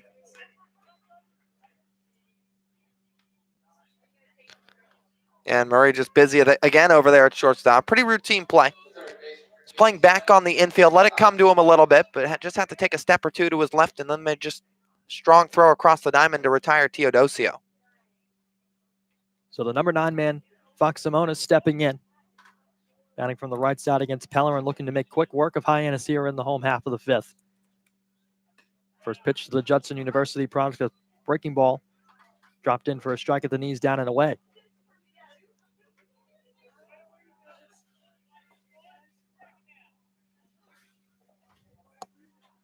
Pellerin's 0-1. Fastball, big cut and a miss as Simonis waves and misses at a fastball. 0-2. And he's still looking to pick it up a little bit. And again, this is a kid who has had 3 really good years at school. He was first team All-CAA in 2019, and he has the ability to swing it. 0-2 pitch, swing and a miss at a breaking ball down in the dirt in front of Avidia. Throw down to Emery at first, in time to get Simonis, and that will retire the side. Couple of strikeouts picked up by Pellerin in the inning, the first 2 of his outing as Hyannis goes quietly in the 5th. Still 4-0 as we go to the top of the 6th with the Firebirds coming back to the plate on the Cape Cod Baseball Network.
Much like Hyannis in the home half of the 5th, Orleans bringing the bottom third of their order to the plate in the top of the 6th.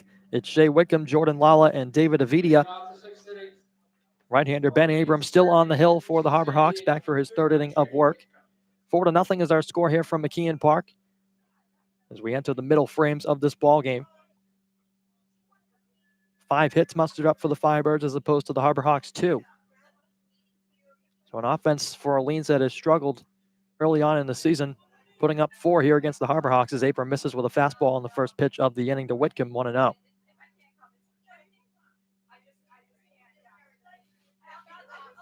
Whitcomb tonight 0 for 1 and reached on an error in the 4th and then came around to score one of the 4 runs on the board.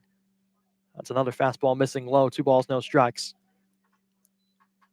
This is Abrams' 2nd appearance of the 2019 summer. Made a start back against Catuit as part of an 11-0 loss here at McKeon Park. He went 3 2/3, gave up 4 hits, 4 earned, walked 2, and struck out 4 in that outing. A high fastball chased by Wickham and sent in the air to center as Teodosio coming on strong and making a basket catch for the first out of the inning. So a fine play from the Clemson center fielder, and that retires Wickham to bring up Jordan Lala. So the Miami Hurricanes set for his 3rd plate appearance. He's already picked up a couple of base knocks in this one. Trying to see what he can do here with 1 away in the 6th for the Firebirds.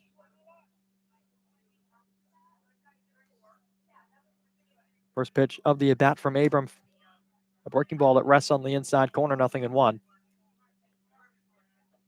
Going back to Lala's high school days. Played varsity for all 4 years, batted over 400 through his sophomore through his senior season. 0-1 from Abram. Another breaking ball. That's in for a strike at the knees quickly, 0-2.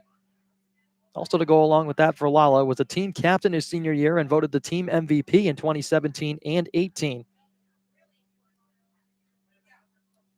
And he led his team to a 2017 district championship. An 0-2 from Abram on the way. Fastball down in the dirt, knocked down by Goodman behind the plate. 1 ball and 2 strikes on Lala as he readjusts the batting gloves.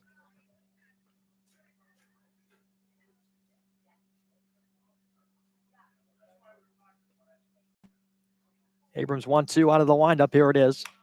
Fastball inside out swing, a number towards short. Lofton plays it on a hop. Strong throw over to first. In time to Carlson to retire Lala, 2 down.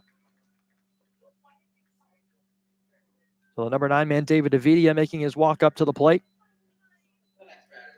Abram looking to shut down Orleans. coming out of the bullpen tonight. Going back to his first appearance of the summer to start against Katuitt, had 4 Ks through his first 2 1/3 innings.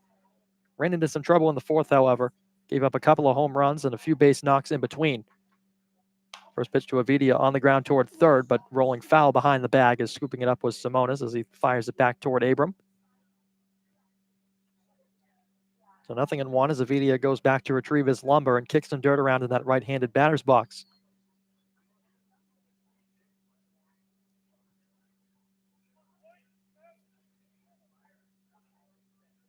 Abram winds and deals an 0-1. Breaking ball check swing, and it trickles foul behind Goodman.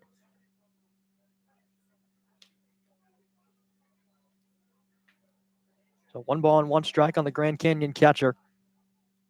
Still looking for his first hit. Does have an RBI to his credit tonight, though. A sacrifice fly out to right field. That was back when we talked about the strong arm of that Hunter Goodman features. See now is playing behind the plate. The 1-1 from Abram. Tap foul down the first baseline softly toward the Orleans first base coach. So the count moves to 1-2 in favor of Abram. Right-hander from Oklahoma, 2 down. Top of the 6th inning here from McKeon Park.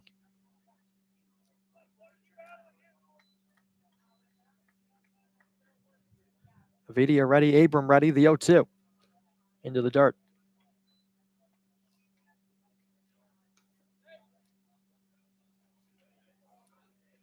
So make the count now 1-2 on Avidia. Abram getting a couple of quick outs, a fly out from Shea Wickham, and then inducing a ground ball from Jordan Lala. Looking to pick up the final out of the inning here against Avidia. Can't do it there on that fastball as it misses in the dirt. 2-2.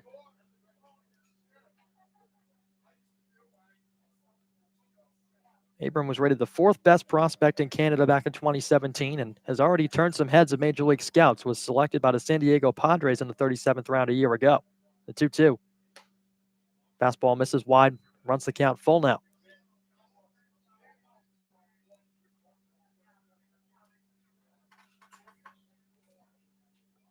Abram also ranked 2nd among freshmen in the Big 12 in the category of ERA.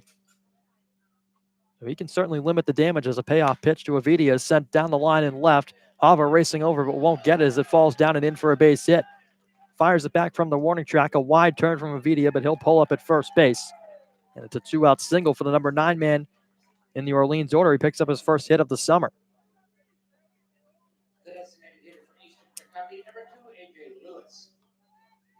So now back to the top of the lineup for A.J. Lewis. He's been aboard once tonight as well. A walk to lead off the ball game back in the first. He was stranded over at third. Has also bounced into a double play.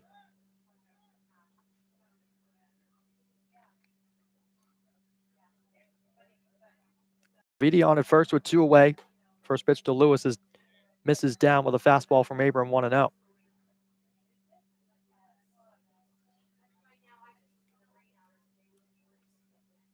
So Abram forced to work from the stretch here in the 6th.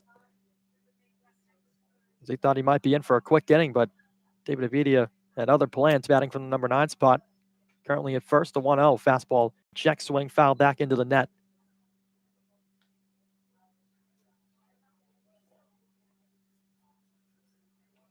So A.J. Lewis, a catcher by trade, but slotted into the DH out of the leadoff spot tonight for Orleans. So not too often do you see a DH batting in the leadoff spot, but here he is. 1-1 count. Pitch from Abram, a fastball on the outside corner, strike 2.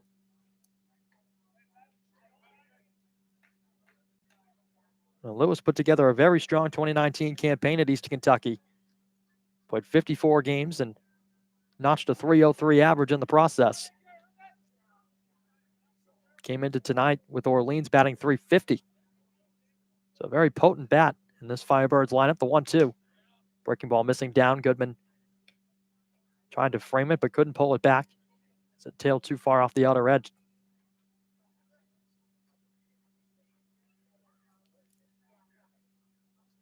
So Deuce is wild. To the leadoff man in the lineup as a pickoff attempt over at first. Back in with a dive is Avidia.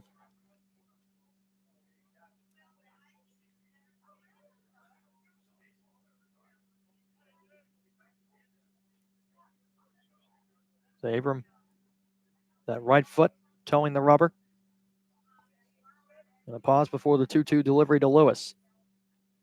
Kicks and delivers. Fastball just missing off the outer edge, and the count swells to 3-2.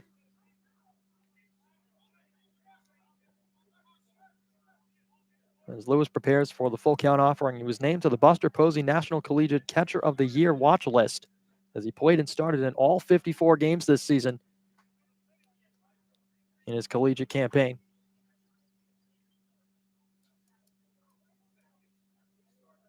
Abrams' payoff pitch on the way. Runner goes for second base, and it left a curveball down. So drawing a walk is Lewis. Second time he's done that, battling back from a true strike count to draw a walk. That'll bring up Zach Kokoska. So Aviti advances down to second base. He's in scoring position now with 2 outs. As home plate umpire Sam Finn is dusting some dirt off home plate before Kokoska can step in. The K-State right fielder. A base hit to his credit tonight. One of the 6 put up in the hit column for Orleans. Abram kicks and delivers first pitch of the at-bat. A fastball sent straight back.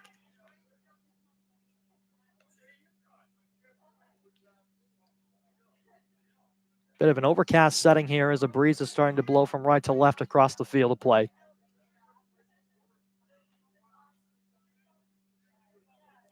Very brisk night on Cape Cod. We've had a few of them. Some more rainouts than we're used to seeing early on in the season. Kokoska waving the bat before an 0-1 pitch from Abram. Right-hander kicks and delivers. Breaking ball slap foul down the right field line on the ground toward the Firebirds bullpen.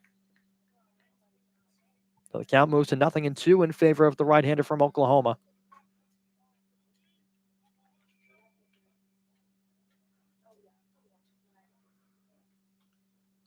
Kokoska, in addition to that single tonight, a strikeout that came back in the first and rolled one over to first base, and Carlson made a fine play over there, a diving stop to his right at the time.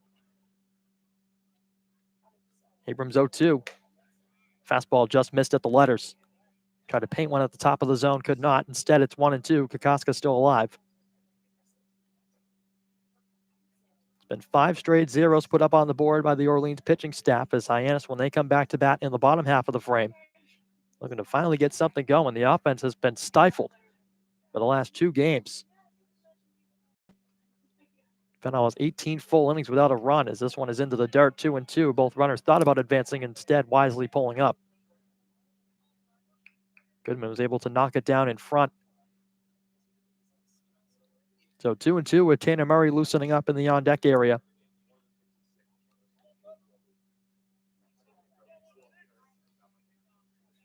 Abram trying to limit the walks, only had 16 in his freshman season with the Sooners. Just surrendered one to A.J. Lewis, who's currently at first. A 2-2 pitch. Breaking ball, that one spiked, and that got him. Got him right in the sternum area as Kokoska looked a bit stunned for a second as Abram put a breaking ball in the dirt, came up and got him. It's going to load the bases to a 2 down now for Tanner Murray. So not what you want to see from Abram, who has lost the control a little bit the last couple of batters, and now the UC Davis shortstop Murray digs in.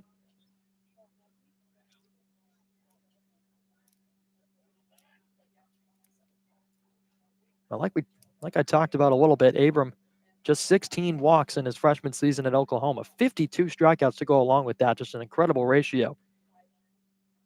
Pitched 63 and 2/3 innings. A starter by trade. As that breaking ball sweeps too far off across the plate. 1 ball, no strikes to Murray. Murray tonight 0 for 3.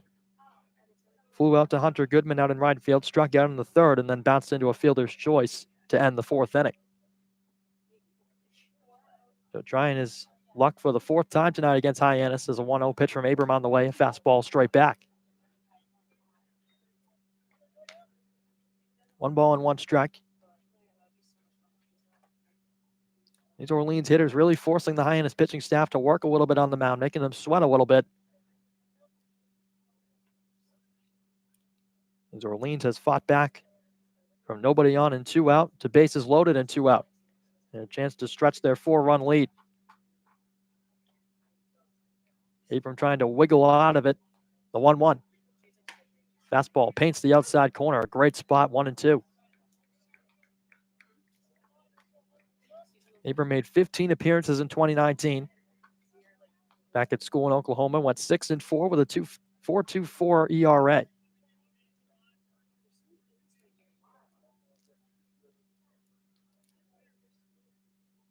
Mentioned he picked up 4 strikeouts in his start against Katuitt. Would love nothing more than to rack up another right here. The 1-2 to Murray. Checked his swing. Did he go around? No, says the first base umpire, Mike Finn. So Tanner Murray pulling the bat back just in the nick of time. And the count evens 2-2 with 2 outs once again. The dangerous Max Troiani, who already has a base hit in this game, lurking on deck.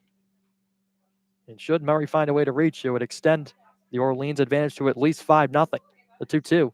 Swung on and missed. Strike 3. Abram pumps his fist into the glove. Murray goes down on strikes.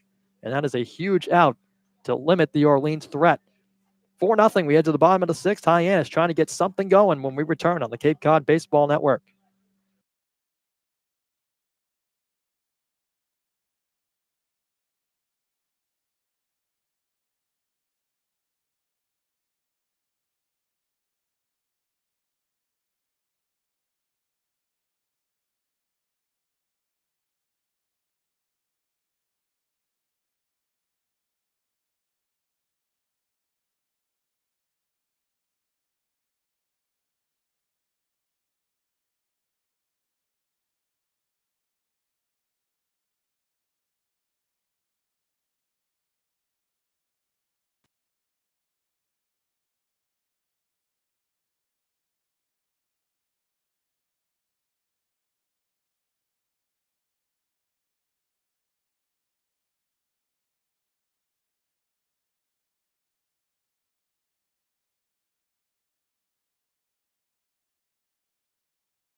Harbor Hawks coming back to the plate in the bottom half of the 6th, trailing 4-0. Anthony Servideo set to go for his 3rd plate appearance against a new arm on the mound for the Firebirds. It's the left-hander Andrew Abbott, the Virginia Cavalier, coming on as the 3rd pitcher of the evening for Orleans. Left-hander, the southpaw, stands at 6 feet 170. A lefty-lefty matchup for Servideo, who steps into the left-handed batter's box. We're set to go. Fastball right down Broadway for a strike to begin things here in the 6th. Servideo tonight, a couple of groundouts on the ledger. One to the shortstop Murray and one to the second baseman Samara. So he's kept the middle infielders busy tonight as he watches an 0-1 fastball missed down and away. Anthony's still in search of that elusive first hit of the summer. Did not record a hit in his first outing of the season as a 1-1 fastball third straight of the at-bat from Abbott misses down. So 2 balls and a strike.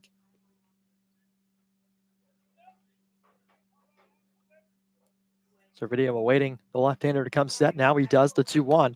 Fouled straight back. 2 balls and 2 strikes.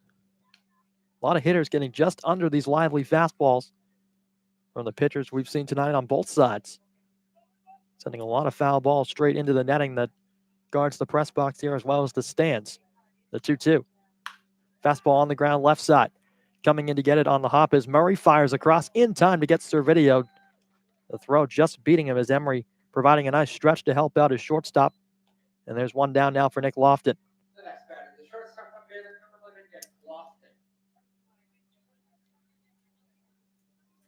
So the Baylor Bears set to go. Third time he's making a plate appearance tonight. 1 for 2 on the evening thus far. We'll love to pick up his second hit here and try and get these Hyannis bats rolling. No runs on just 2 hits. It's been that way for a couple frames as this one tapped down the third baseline.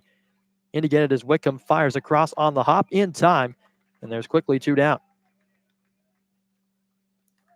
So nice play that time from Wickham to come charging in and make a throw off his back foot across the diamond to Emery.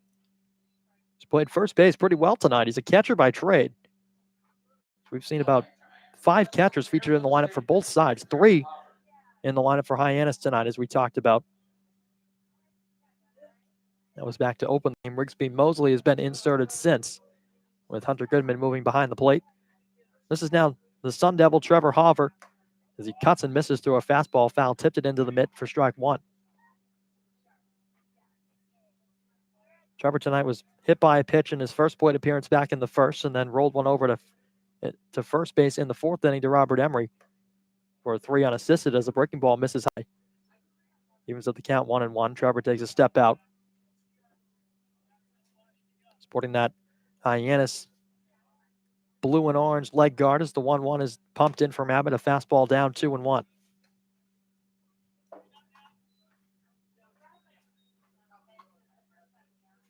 So Trevor trying to extend this bottom half of the 6th inning, as Abbott has come in and slammed the door on Hyannis' hopes of making any sort of a comeback here in the 6th thus far, as the 2-1 is skied in the air to shallow left field. Charging on is Max Troiani, but it's the shortstop Murray calling everyone off to make the catch just on the lip of the outfield grass to retire the side. So 1-2-3 goes Hyannis in the 6th.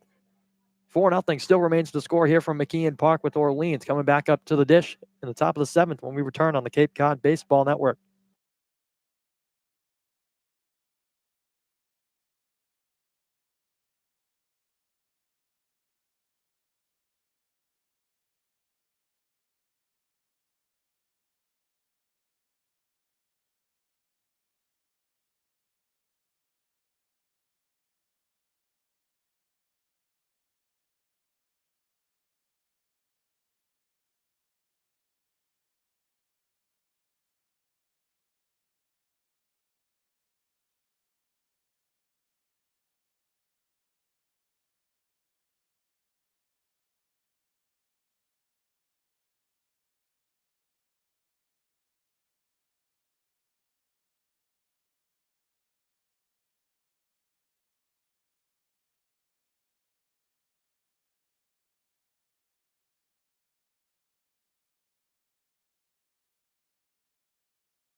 Top of the 7th inning from McKeon Park. It's a new pitcher into the game for Hyannis. It's Kyle Witten taking the mound.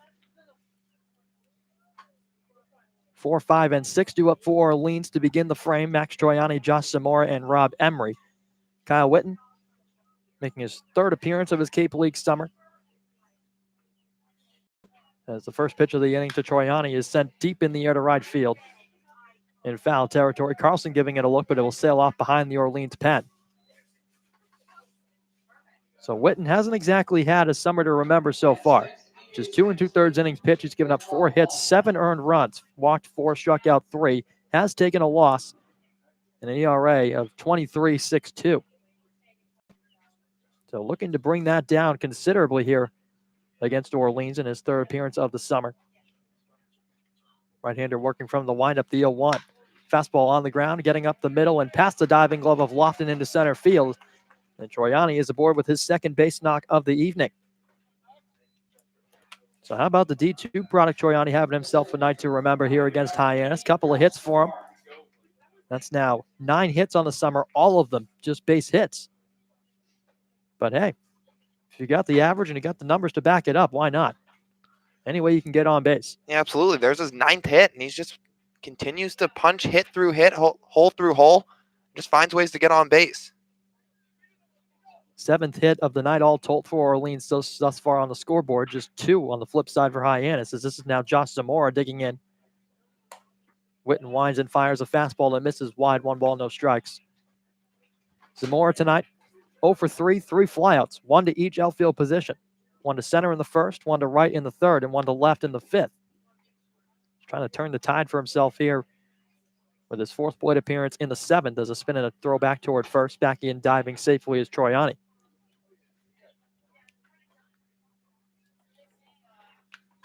Rob Emery taking some cuts on the deck, in the on-deck area. Also has a base knock tonight. Witten set up the belt, kicks and fires. Fastball in the dirt, picked by Goodman. Stares down Troiani back to the bag at first. 2-0 the count.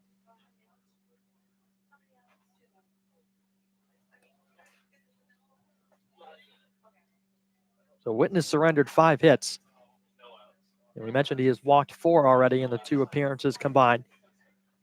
Dealing with a 2-0 count here to Zamora. Spinning another check back on Troiani. Picked by Carlson out of the dirt, saving one from going into foul ground.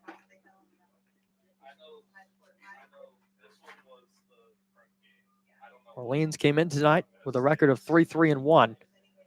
And if they can hang on in the late frames, they would improve to over 500.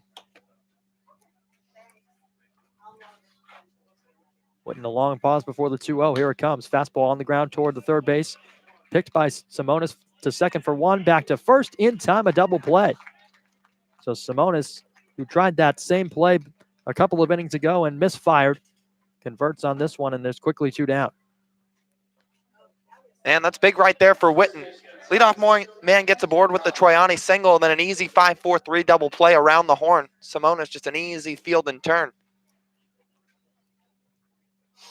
So here comes Rob Emery, striding up to the plate for the 4th time tonight. Seeing his 3rd arm in the process. Witten drops in a breaking ball knee high to Emery for a strike. 0-1. Emery 1 for 2 with a walk and also has scored himself a couple of runs. Witten set now, deals a 1-0-1. Fastball again in there. Painted one at the bottom of the zone, 0-2. So Witten 1 strike away. And it would be his cleanest inning of the summer thus far, should he get out of it. Staring down at Hunter Goodman behind the plate for his sign. He gets one, working from the windup, the 0-2. Curveball in the dirt. Emery flinched and perhaps thought about going around for a moment, but laid off. Count moves to 1-2.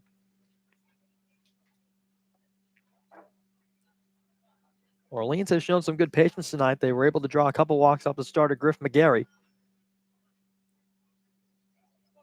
A.J. Lewis, in fact, has drawn 2. One came off McGarry, one off Abram, as the 1-2 is tapped foul at the dish. Emery takes off the helmet and wipes some sweat away. Kyle Whitten comes all the way off the mound to go get it and will personally hand it back to the home plate umpire, Sam Finn. So the right-hander will stride back toward the mound.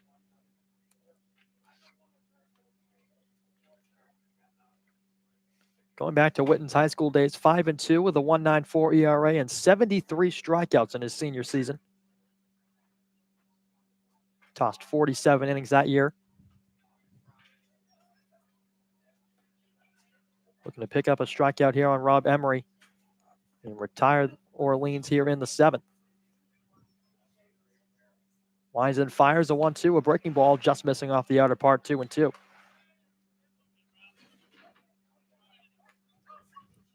So should the inning continue, it would be the number 7-man Shea Whitcomb.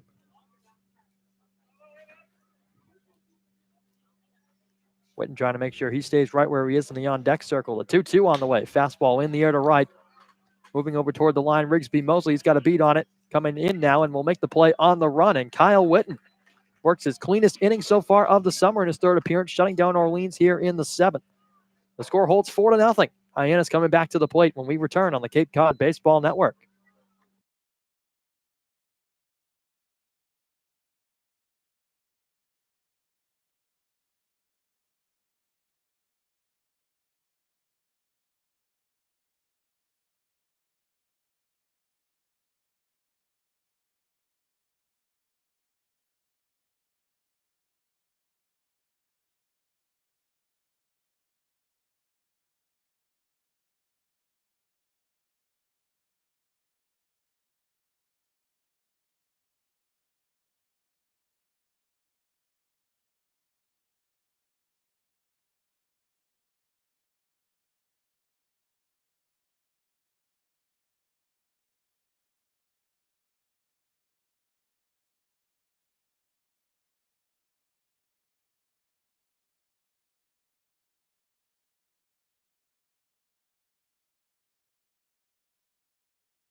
Middle of the Hyannis order due up in the bottom of the 7th here at McKeon Park is left-hander Andrew Abbott's back on the mound for inning number 2 for the Firebirds. Hunter Goodman, Brooks Carlson, Rigsby Mosley, the 3 set to come to the plate.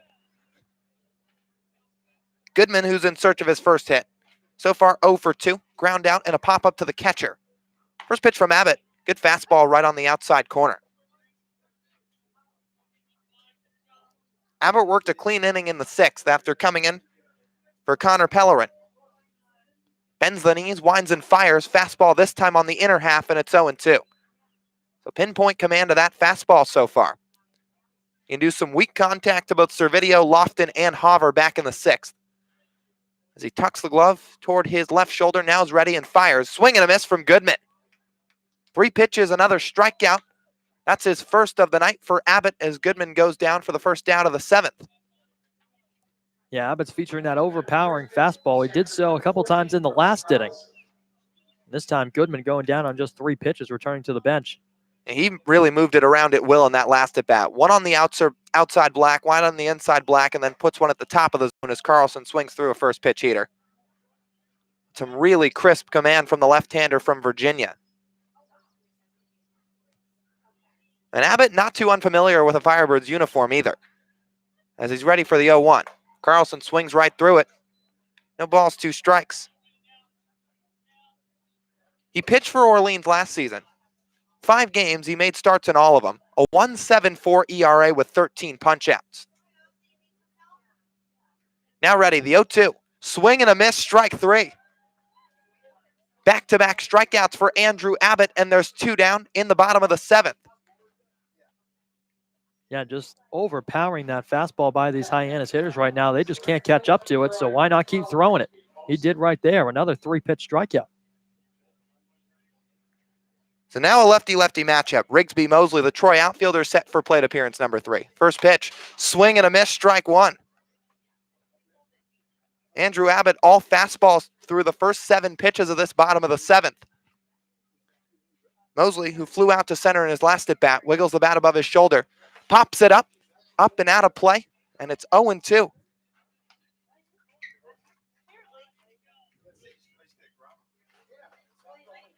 So the infield back with 2 down.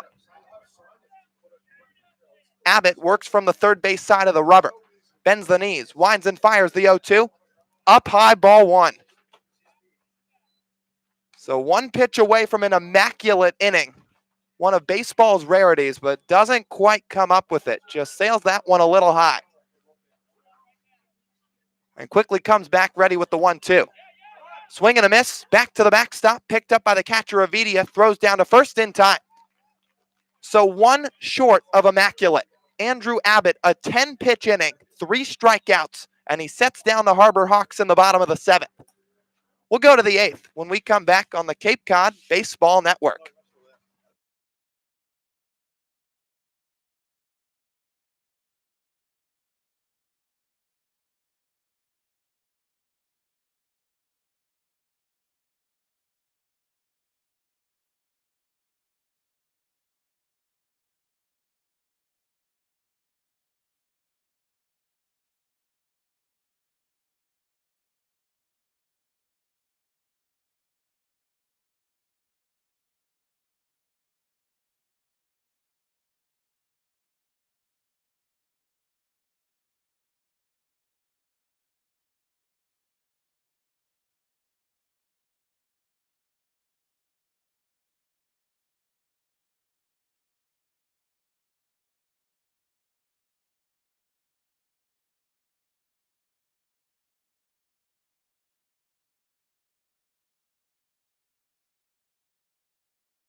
We go to the 8th here at McKeon Park. It's Orleans 4, Hyannis nothing. As Kyle Witten's back on the mound for inning number 2 of his night, set to face the bottom third of the Firebirds lineup. Shea Whitcomb, the UC San Diego third baseman, digs into the right side of the box as he looks to progress on what's been an 0 for 3 days so far. He still sports that very open stance. As the righty Witten rocks and fires, fastball, swing and a miss. So we've already seen a healthy dose of swing and misses as well as strikes thrown on fastballs so far here through the last half inning if you date back to the bottom of the 7th. As Witten's ready with a heater again. That's at the bottom of the zone for strike 2. Andrew Abbott, 10 pitches in the bottom of the 7th inning. 3 strikeouts. Had an 0-2 count, 8 for 8 on strikes against Rigsby Mosley, but just sailed the fastball high. And now Witten ready with the 0-2. It's an off-speed away. So 1 pitch short of an immaculate inning, but Abbott, the left-hander from Virginia, simply just overpowering in that 7th. I mean, he got 3 weak contact outs in the 6th, and then comes back in the 7th with just pinpoint command of that fastball. But here, Witten looking to do some work of his own. The pitch, ground ball out to short, hits softly to Lofton. Fields it out in front, throws across, 1 down. So Whitcomb retired for the 3rd time tonight. He makes it 0 for 4. And that'll bring up Jordan Lala, the Miami Hurricane. So Witten, some nice work so far in his inning in the 3rd. Gave up that leadoff single to Max Troiani from Bentley, but since then induced a double play, a fly out to right, and a soft grounder to short. Third baseman Fox Simone is playing even with the bag to the left-handed hitting Lala. Curveball misses inside. And Jordan already dropped down a bunt today. It was a bunt to load the bases back in the top of the 4th inning, and that was where Orleans did their bulk of damage. 1-0 from Witten. Down low, and it's 2 balls and no strikes. They scored 1 run in the 2nd inning. That came on that sac fly from David Avidia. Hit it out to the warning track in right center. But 3 Orleans runs in the top of the 4th has put them out to this 4-0 advantage. 2-0. Down low, and it's ball 3. But for Jordan Lala, who has some blazing speed on the base paths, dropped down that bunt and beat it out. Really no problem, despite Fox Simonas playing it perfectly at third base. Witten gets the sign. He fires home the 3-0. It's a fastball for a strike. And it was just pushed a little to the right of the chalk, right on that lip between the infield dirt and the infield grass. Simonas charged in, fielded it cleanly, made a strong throw, but Lala beat it out with his speed. Now it's the 3-1 as he waves at a breaking ball and the count fills up. And you want to talk about speed. Lala swiped 27 bags in his 2019 campaign in Florida for the University of Miami. Now 3-2 from Witten. Breaking ball on the inside corner, strike 3. There's Witten's first strikeout of the evening as he retires Lala for out number 2 in the top of the 8th. So after a couple of successful at-bats in the first half of the game from the Miami outfielder, he punches out in the 8th after a ground out in the 6th, and Witten has 2 down here in the 8th frame. Now it's David Avidia, fresh off his first Cape League hit. The boat horn blows out from the harbor as Witten fires in a breaking ball for strike 1. McKeon Park just about 4-minute walk away from the Highline cruise ships. And the 0-1 comes in and it's down low. Highline cruises will take you out to Martha's Vineyard or Nantucket. But you can hear the sound of the boats over here from McKeon Park. 1-1, it's in the dirt. Sometimes that's where the strong wind comes from here at the ballpark as well. Sometimes just a breeze off the water. Tonight, not much of one. The American flag in right center field just shifting left and right pretty softly. Witten, meanwhile, having a pretty sturdy night on the mound. 2-1, good breaking ball for a called strike on the outside corner. It was a tough go of it for Kyle, his first 2 times out. But as the old saying goes, third time's a charm, and so far, he's looked really sharp. 2-2, breaking ball up high.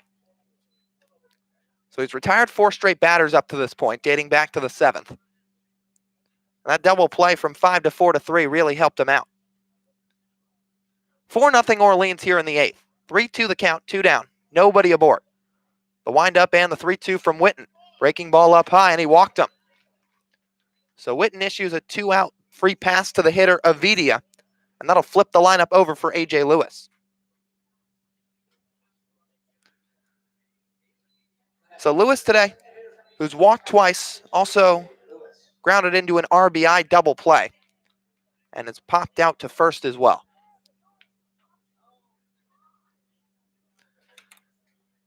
He's got a 6-game hitting streak hanging in the balance pretty much right here. Witten the stretch and the offering. It's in the dirt and inside, gets away from the catcher Goodman, taking off for second, no problem, Avidia. So he moves up 90 feet closer, puts himself in scoring position, and A.J. Lewis has himself with a 1-0 count. So he came into the day 7 for his first 20.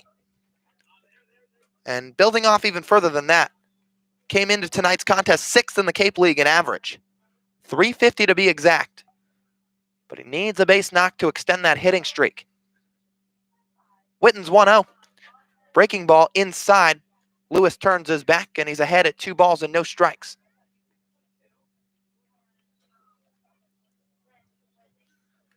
So for the Firebirds offense, they're just kind of up and down at times, at least through the first 7 games of their season. They've scored 4 or more runs 3 times, but they've scored 2 or less 4 different times. So 4 different times in their 7 games played, they've scored 2 runs or less, but they've edged out a couple of low-scoring wins already. Witten's 2-0. Fastball on the outer edge for strike 1.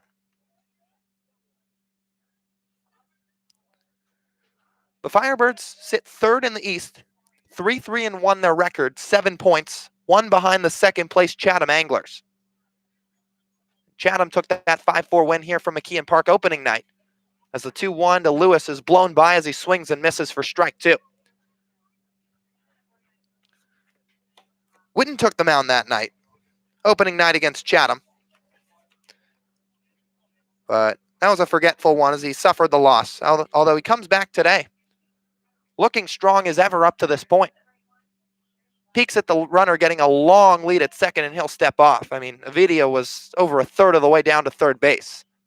Neither of the middle infielders were giving him any hold, so he had no reason to take a short lead, but Whitten giving him some attention as he had to move back to the bag. So Whitten shaking that baseball behind his back. Now he comes set. A stretch and the 2-2 on the way. Fouled back. Lewis just gets a piece of it, spoiling it foul. And the count will stay right where it is, 2-2.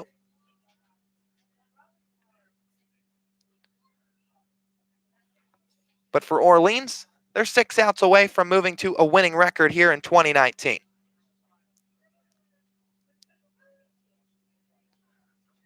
Whitten ready as he gets the sign from Hunter Goodman. He rocks and fires. Swing and a ground ball hits softly out to second. Servideo charging quickly, fields, fires, and it's in time. So that looks like what will probably be the end of a 6-game hitting streak for A.J. Lewis, but Kyle Whitten, 2 scoreless innings here tonight, and he keeps the score at bay. 4-0 Orleans through 7.5 frames. We'll be back for the bottom of the 8th when we come back on the Cape Cod Baseball Network.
The Clemson Tiger Adam Hackenberg set to lead off the bottom of the 8th here from Hyannis, as Andrew Abbott, who was 1 pitch short of an immaculate inning in the 7th, is back on the mound for inning number 3 of his night in the bottom of the 8th.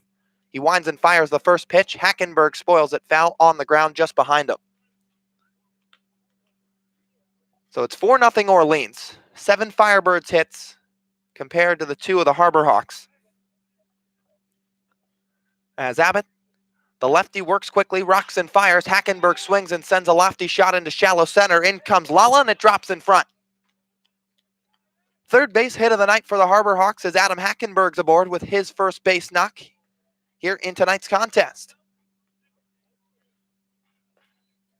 So after 10 straight retired hitters by the Firebirds pitching staff, finally a hit's punched through by the Hawks offense. So Hackenberg's aboard at first. That'll transfer things to another Clemson Tiger, Bryce Teodosio. And that's going to force Andrew Abbott into the stretch.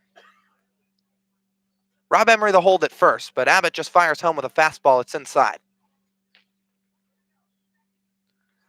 And Abbott so far, that of course the first hit he's allowed tonight. Just like we said a minute ago, 10 straight retired Harbor Hawks hitters up to the point of the Hackenberg single. 1-0 to Bryce. Misses outside, and it's 2 balls and no strikes.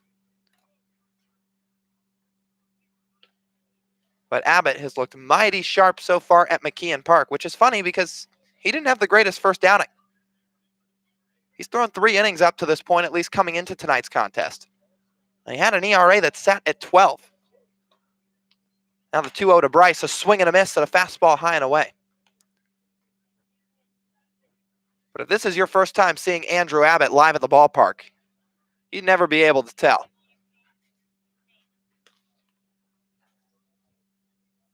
And that one start, or one outing, we should say, that he had, definitely a rarity to say the least, as he misses inside with a fastball. Or really, it's not common for Abbott, is the better way to put it.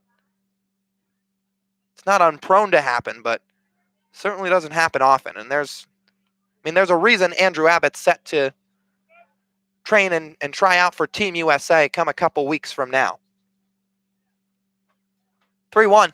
Bryce swings and skies one out to deep center field. Lala chasing back. Does he have a beat on it as he coasts under? And he makes the grab on the run. That'll send Hackenberg back to first, who had moved 90 feet to second on the fly ball. But Bryce just with a long out there in the bottom of the 8th, and it'll put the first out on the board. There's some of that good power from Bryce as he hit it to the deepest part of the park, and once again, the Orleans outfield playing very shallow, but Lala not afraid to use his speed to get back there. Made it a little interesting at the end as he had to put 2 hands on the glove to make the catch as he moved toward the track, but just a long out as there's 1 down. Quick pick back to first, back safely with a dive, Adam Hackenberg.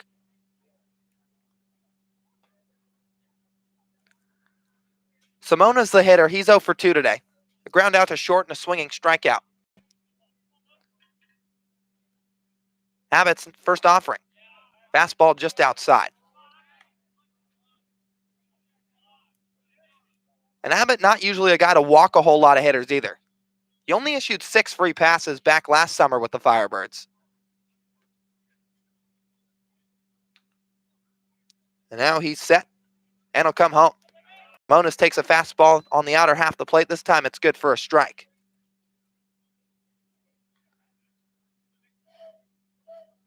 But Abbott retired his first 6 hitters. 3 strikeouts, all coming in the bottom of the 7th. And he fires home. Simonas grounds one right back to Abbott on the mound. He fires way over the head of the shortstop, Murray, and it skips into center field. Going from second to third, Hackenberg, he slides in without a throw. And reaching aboard safely at first, Fox Simonas, as the Harbor Hawks have runners on the corners with just 1 down. So the strongest sign of life the Harbor Hawks have shown offensively tonight comes on a miscue from the left-hander Abbott, who looked like he had a double play right in his back pocket, but just sailed the throw, softly airmailing it over the head of the shortstop, Tanner Murray. And that'll bring up Anthony Servideo as the lineup's flipped over for the Harbor Hawks offense.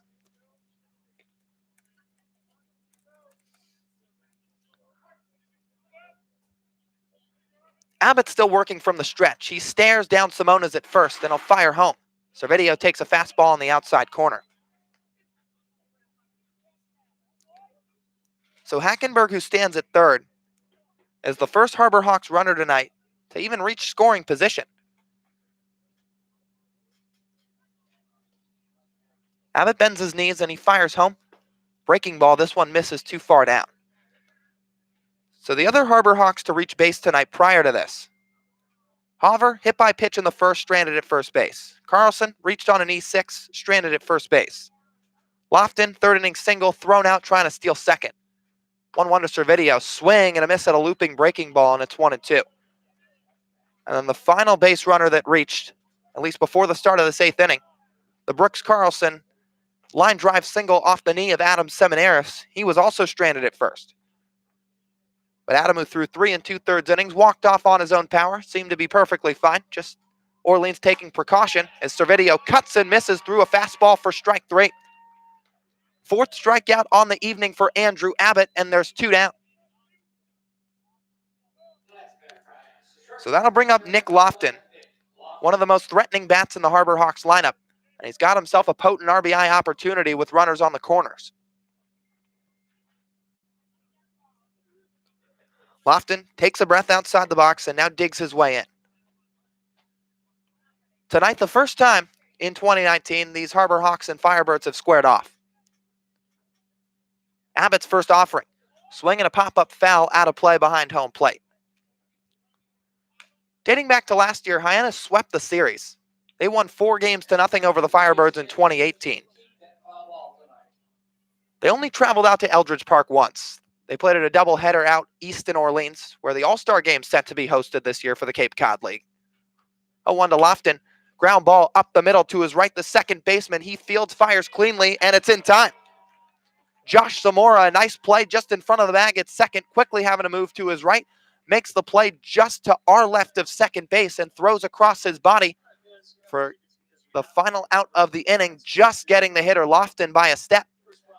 So the Harbor Hawks had a scoring opportunity, but couldn't quite capitalize as 2 runners are stranded on the base paths. Through 8 innings, it's Orleans 4, Hyannis nothing. We'll go to the 9th when we come back on the Cape Cod Baseball Network.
We head to the 9th here at McKeon Park as Orleans sends their 2, 3, 4 hitters up to the plate, leading 4-0 over the hometown Harbor Hawks. And with that, the 4th man into the game on the mound for the Harbor Hawks this evening, 3rd out of the pen. It'll be the right-hander Connor Ash out of the University of Missouri. Ash toes the slab. He'll work from the windup against the left-handed hitting Zach Kokoska. He winds and deals. First pitch, swing and a miss. Ash stands at just 5'11", 191 pounds. Comes off a strong 2019 campaign, 23 appearances, 2-2, ERA just under 4.2. Breaks a curveball, but it misses too far low. 30 walks to 63 strikeouts, where opponents will also just posting a .223 batting average against them. The righty Ash ready, fires home, fastball fouled straight back.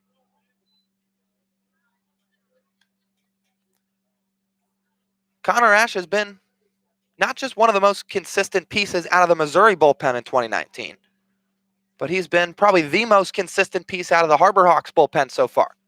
1-2, strike 3 call, and there's Ash doing what he does best. Strikes out Kokoska for the first out of the top of the 9th.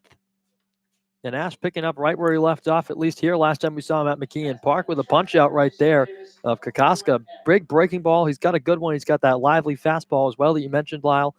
And that time picking up the first strikeout here in the 9th inning. He's really been strong out of the bullpen. That's Ash's 12th strikeout of the summer. And he's thrown now just 6 1/3 innings. That brings up Tanner Murray, UC Davis shortstop. Swings and misses at the first pitch from Ash, another fastball. So this is his third appearance. He's given up just 2 hits to this point. And now tacking on the Kokoska punch-out. 3 walks to 11 strikeouts. The offering, fouled right side. Connor Ash is one of 3 Harbor Hawks pitchers to not yet allow an earned run.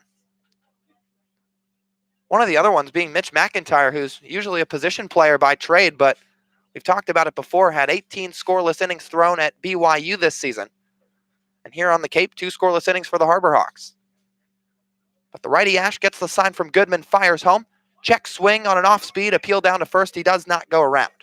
And you mentioned the name Mitch McIntyre, and usually when you think Mitch McIntyre, you think center fielder. But not to be so far for the Harbor Hawks. He's come out of the bullpen a couple times, and each time they've thrown him into the fire, he's done extremely well. 2 scoreless innings for McIntyre so far. 6 1/3 scoreless for Ash. Now a breaking ball. That misses just downstairs.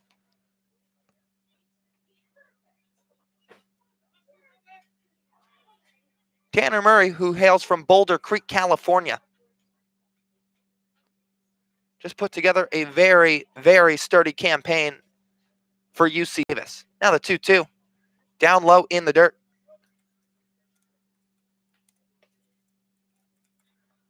So 4-0 Orleans the score. 1 down in the top of the 9th. The infield playing back with nobody aboard. Ash facing the hitter Murray, coming off a .364 average in his season at UC Davis. 3-2. Ground ball up the middle, over the mound and over the bag at second. Lofton to his left, double clutches, can't make the throw. Eats it behind the bag at second, and beating it out with an infield single is Tanner Murray to put 1 aboard in the top of the 9th. A tough play for Lofton. These middle infielders for the Harbor Hawks have had a couple of tough plays straight up the middle, and it's made it tough. Lofton that time getting a glove on that one behind the bag at second. It would have been a tough play. Would have had to have made an off-balance throw that time, and just couldn't shovel it out of the glove quick enough. So now that brings up the singles machine, Max Troiani.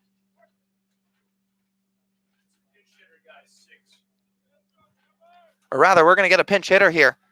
As Ash fires home the first pitch, it's down low. Ash falls off the mound, slips a little bit. A pinch hitting here for Orleans. It'll be Trevor Johnson out of Dartmouth College. Johnson just 1 for his first 13 on the Cape, so it's been a struggle of it for the Dartmouth product. But Orleans head coach Kelly Nicholson opting to go with him here in the 9th and maybe build his confidence a bit. Ash fires home from the stretch, misses way high with a fastball.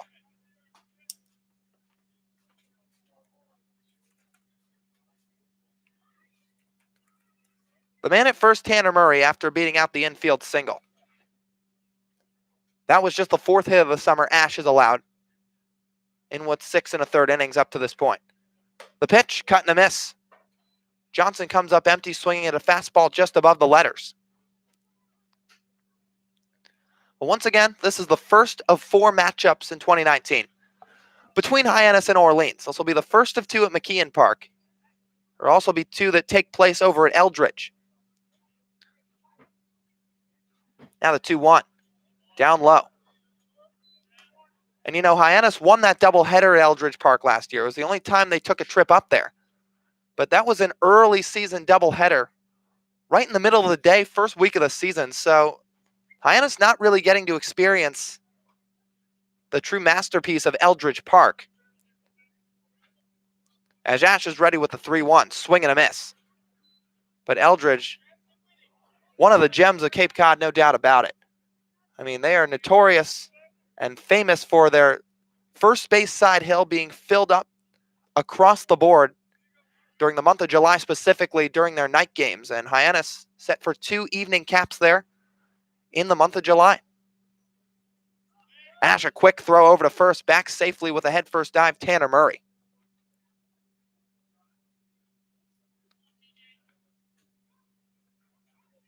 But Eldridge Park, set to host the All-Star Game in 2019.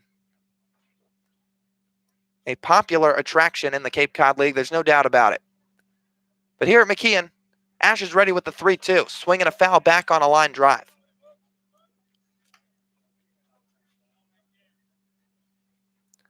So 4-0 series win for Hyannis in 2018. Those 2 games in the doubleheader over at Eldridge Park. And they also won both pair of the games here at McKeon, including the finale, which was an 11-9 come-from-behind victory. Ash sets right at the belt, fires to first. Quick tag applied by Carlson, back safely Tanner Murray. And that one was close. Yeah, I mean, we've already seen Connor Ash pick off a runner earlier on in his couple earlier appearances back in the season here at McKeon Park. And Hyannis, some of these pitchers in the Hyannis bullpen has got a pretty good move over to first base. Ash, one of them for sure. Working from the first base side of the rubber. Long pause, now comes home. Foul, up and out of play, right side again. That one gets over the Orleans dugout.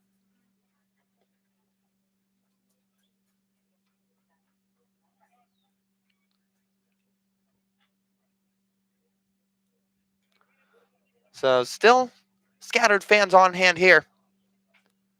3-2 with 1 out in the 9th. Pitch in, fast breaking ball up high. So that one just didn't have enough bend to it as Connor Ash walks the pinch hitter, Trevor Johnson, to put 2 aboard at first and second with 1 out. Yeah, that time Ash just not getting over the top of that breaking ball enough like he wanted to. Johnson showing some good patience coming off the bench. And of course, they say one of the toughest things to do in baseball is come off the bench cold and try and get a base hit, but get aboard any way you can. Trevor Johnson doing exactly that. That puts 2 aboard. That brings in Josh Zamora. Breaking ball, drops at the knees for a called strike.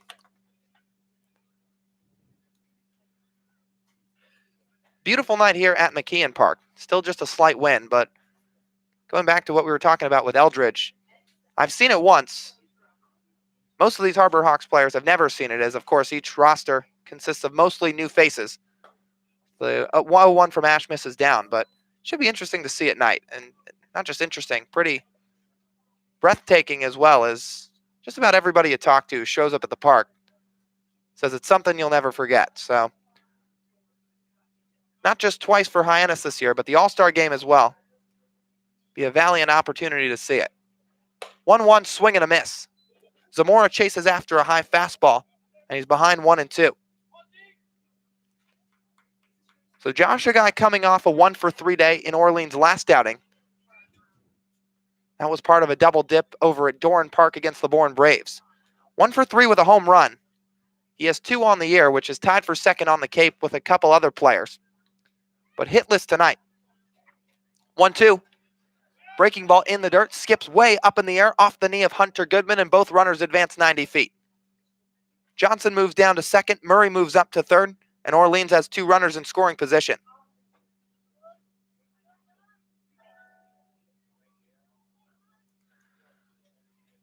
So Ash back on the mound, kicking some dirt just behind the rubber as Zamora is out of the box. Josh comes off a .320 hitting season at the University of Nevada. Also slugged 8 home runs. Named to the Mountain West second team all-conference. 2-2, down low.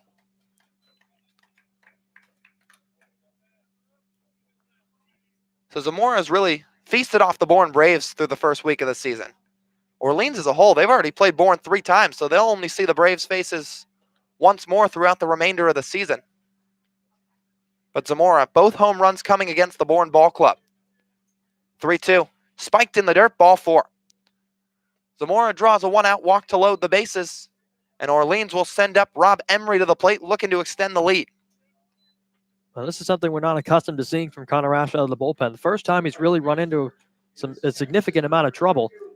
Got the strikeout to start off the inning from Kukoska, and then Murray hit a chopper up the middle to beat out an infield single. Lofton couldn't make the throw, and then back-to-back walks, which is definitely something that's certainly a rarity for Connor Ash. Now Ray Korn has made his way to the mound. So Korn's going to go out and talk with him. Ash, who had 2 really strong appearances his first 2 times out.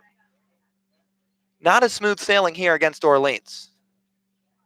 Now, to be fair, he walked 30 guys in his 2019 season at Missouri.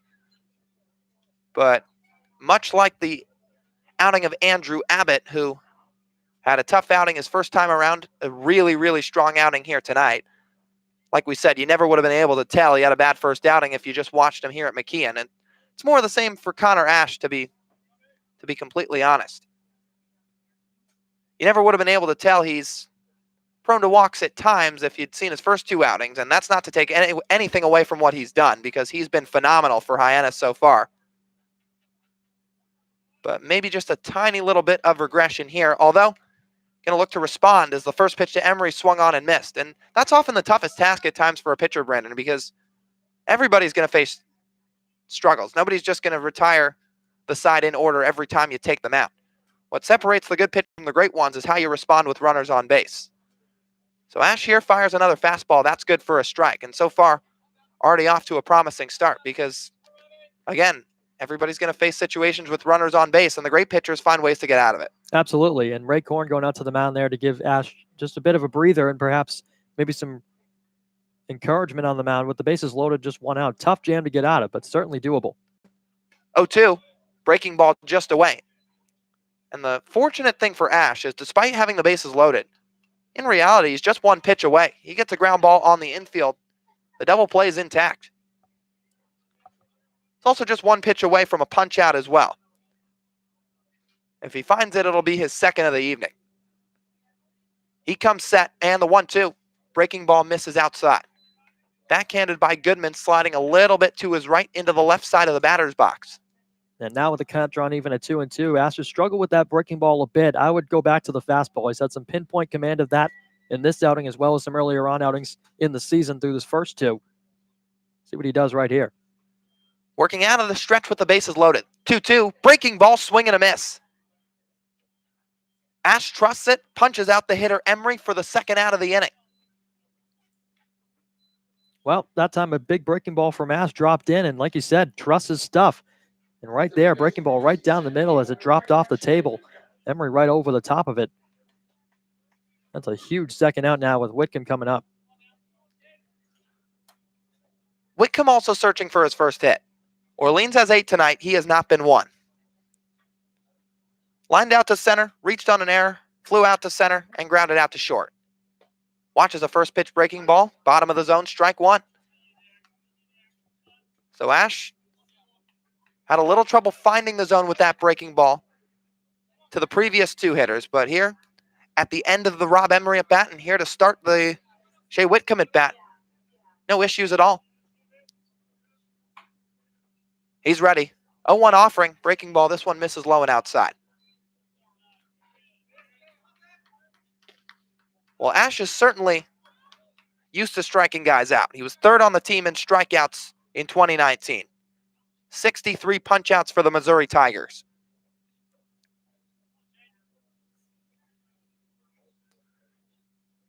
Connor comes set and he'll fire home the 1-1. Swing and a pop foul up and over the press box behind home plate.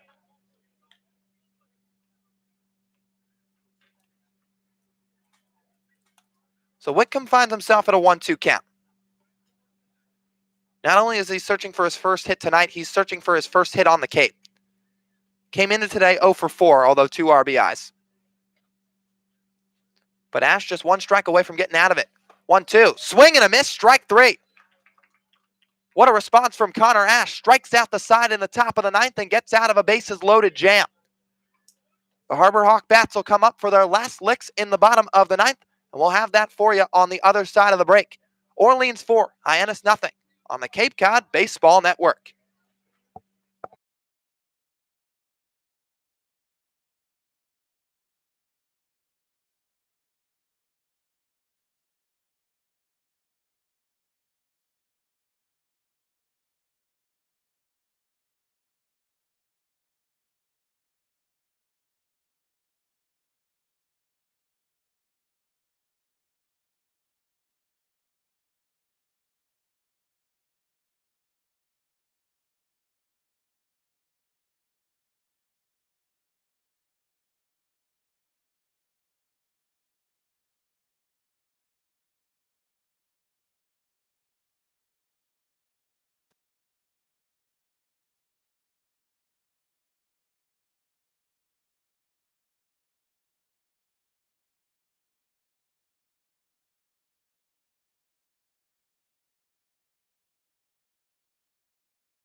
Harbor Hawks set for their last chance here in the bottom of the ninth as they'll send up the 3, 4, 5 men in the order to try to get something going against the Orleans pitching staff. And with that, it'll be another Firebirds pitching change as Andrew Abbott's 3 innings of scoreless work are done. 1 hit in 3 innings pitched, no walks, 4 strikeouts, and once again, no earned runs. And with that, Orleans turns to their fourth arm of the night, Jeff Pramel, out of Southern New Hampshire. As Hover, the number 3 hitter, takes a ball inside on a heater.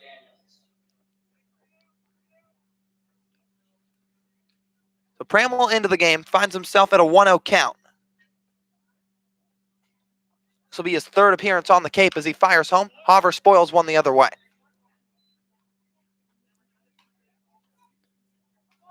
So Jeffrey Pramel, 2 innings pitched. He's given up just 1 hit, 1 walk as well, and a trio of punch-outs. The 6-1 righty comes set, works from the first base side. Stretch and the pitch. Hover lines one up the middle, base hit. There's a base knock for Trevor Hover to start the bottom of the ninth, his 2nd time reaching base. And it'll bring up Hunter Goodman with 1 aboard, nobody down.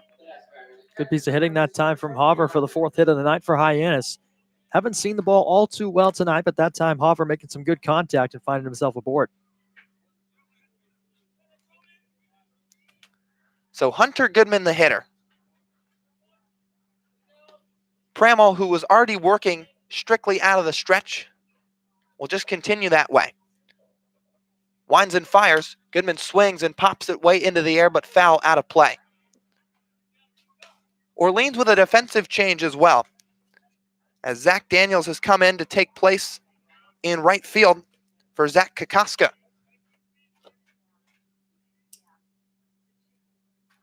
Daniels, an outfielder from the University of Tennessee. Now a breaking ball from Pramel. It's good for a strike on the outside corner. He's shown a good breaking ball so far. And he put up some pretty incredible numbers in his season at Southern New Hampshire as well. 0-2 to Goodman. Curveball popped up left side on the infield. Converging Murray and Whitcomb. It's Whitcomb calling him off and makes the catch going to his left. So Goodman pops out for the 1st out of the inning. And now it'll bring up Samford first baseman Brooks Carlson.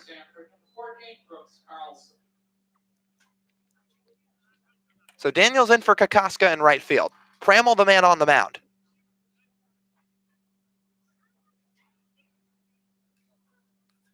Brooks, 1 of 4 Hyannis hits today. He swings and cuts through the first pitch from Pramel.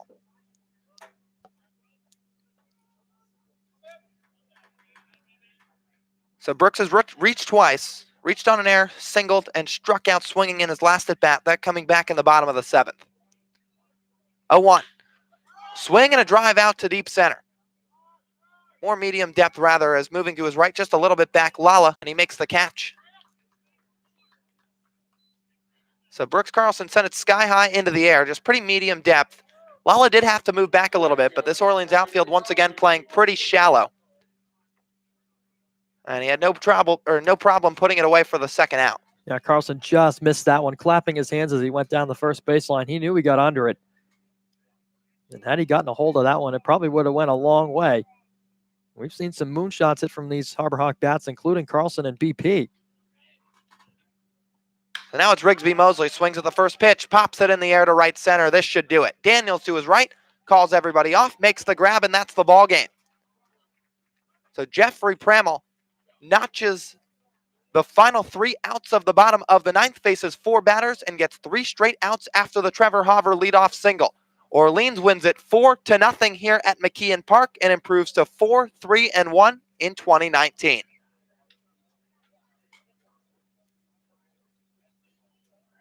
And just another tough one for Hyannis, Brandon. Again, pitching kept him in the game.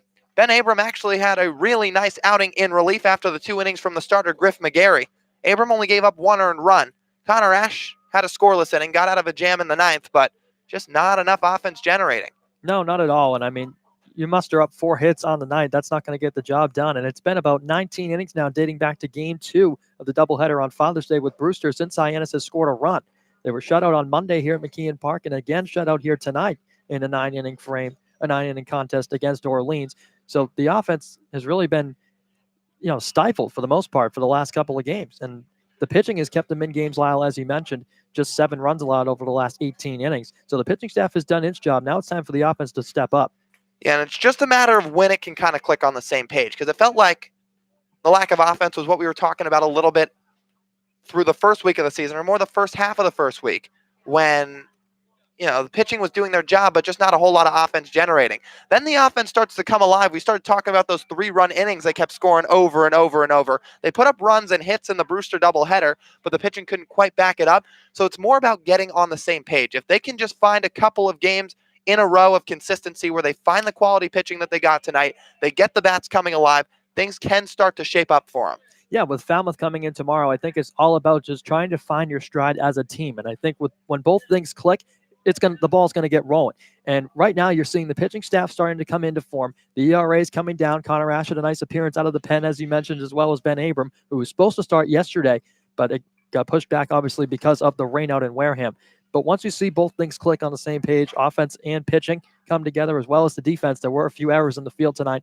But on the flip side of that, Hyannis they need to find it. They need to find it as a team, and I think when that happens, they'll roll. Well, once again, Orleans takes the game tonight by a final score of 4-0, moving to 4-3-1 on the season. Hyannis, meanwhile, drops to 0-7-1, still in search of their first Cape League win of 2019. The final lines for each team tonight: Orleans 4 runs on 8 hits, 2 errors, and they leave a total of 12 men on base. For Hyannis, no runs, 4 hits, 1 error, leaving 6 on base. Adam Seminaris picking up the win tonight for the Orleans Firebirds, as he turned in 3 2/3 innings of work before exiting the game, while Griff McGarry will suffer the loss in his first appearance, moving to 0-1. That'll do it for us here tonight from McKeon Park. Once again, Lyle Goldstein alongside Brendan Howe. We thank you so much again for tuning in this evening, and we'll talk to you tomorrow here against Falmouth. Commodores and the Harbor Hawks tomorrow night right here from McKeon Park. First pitch set for 6 p.m. We'll talk to you then.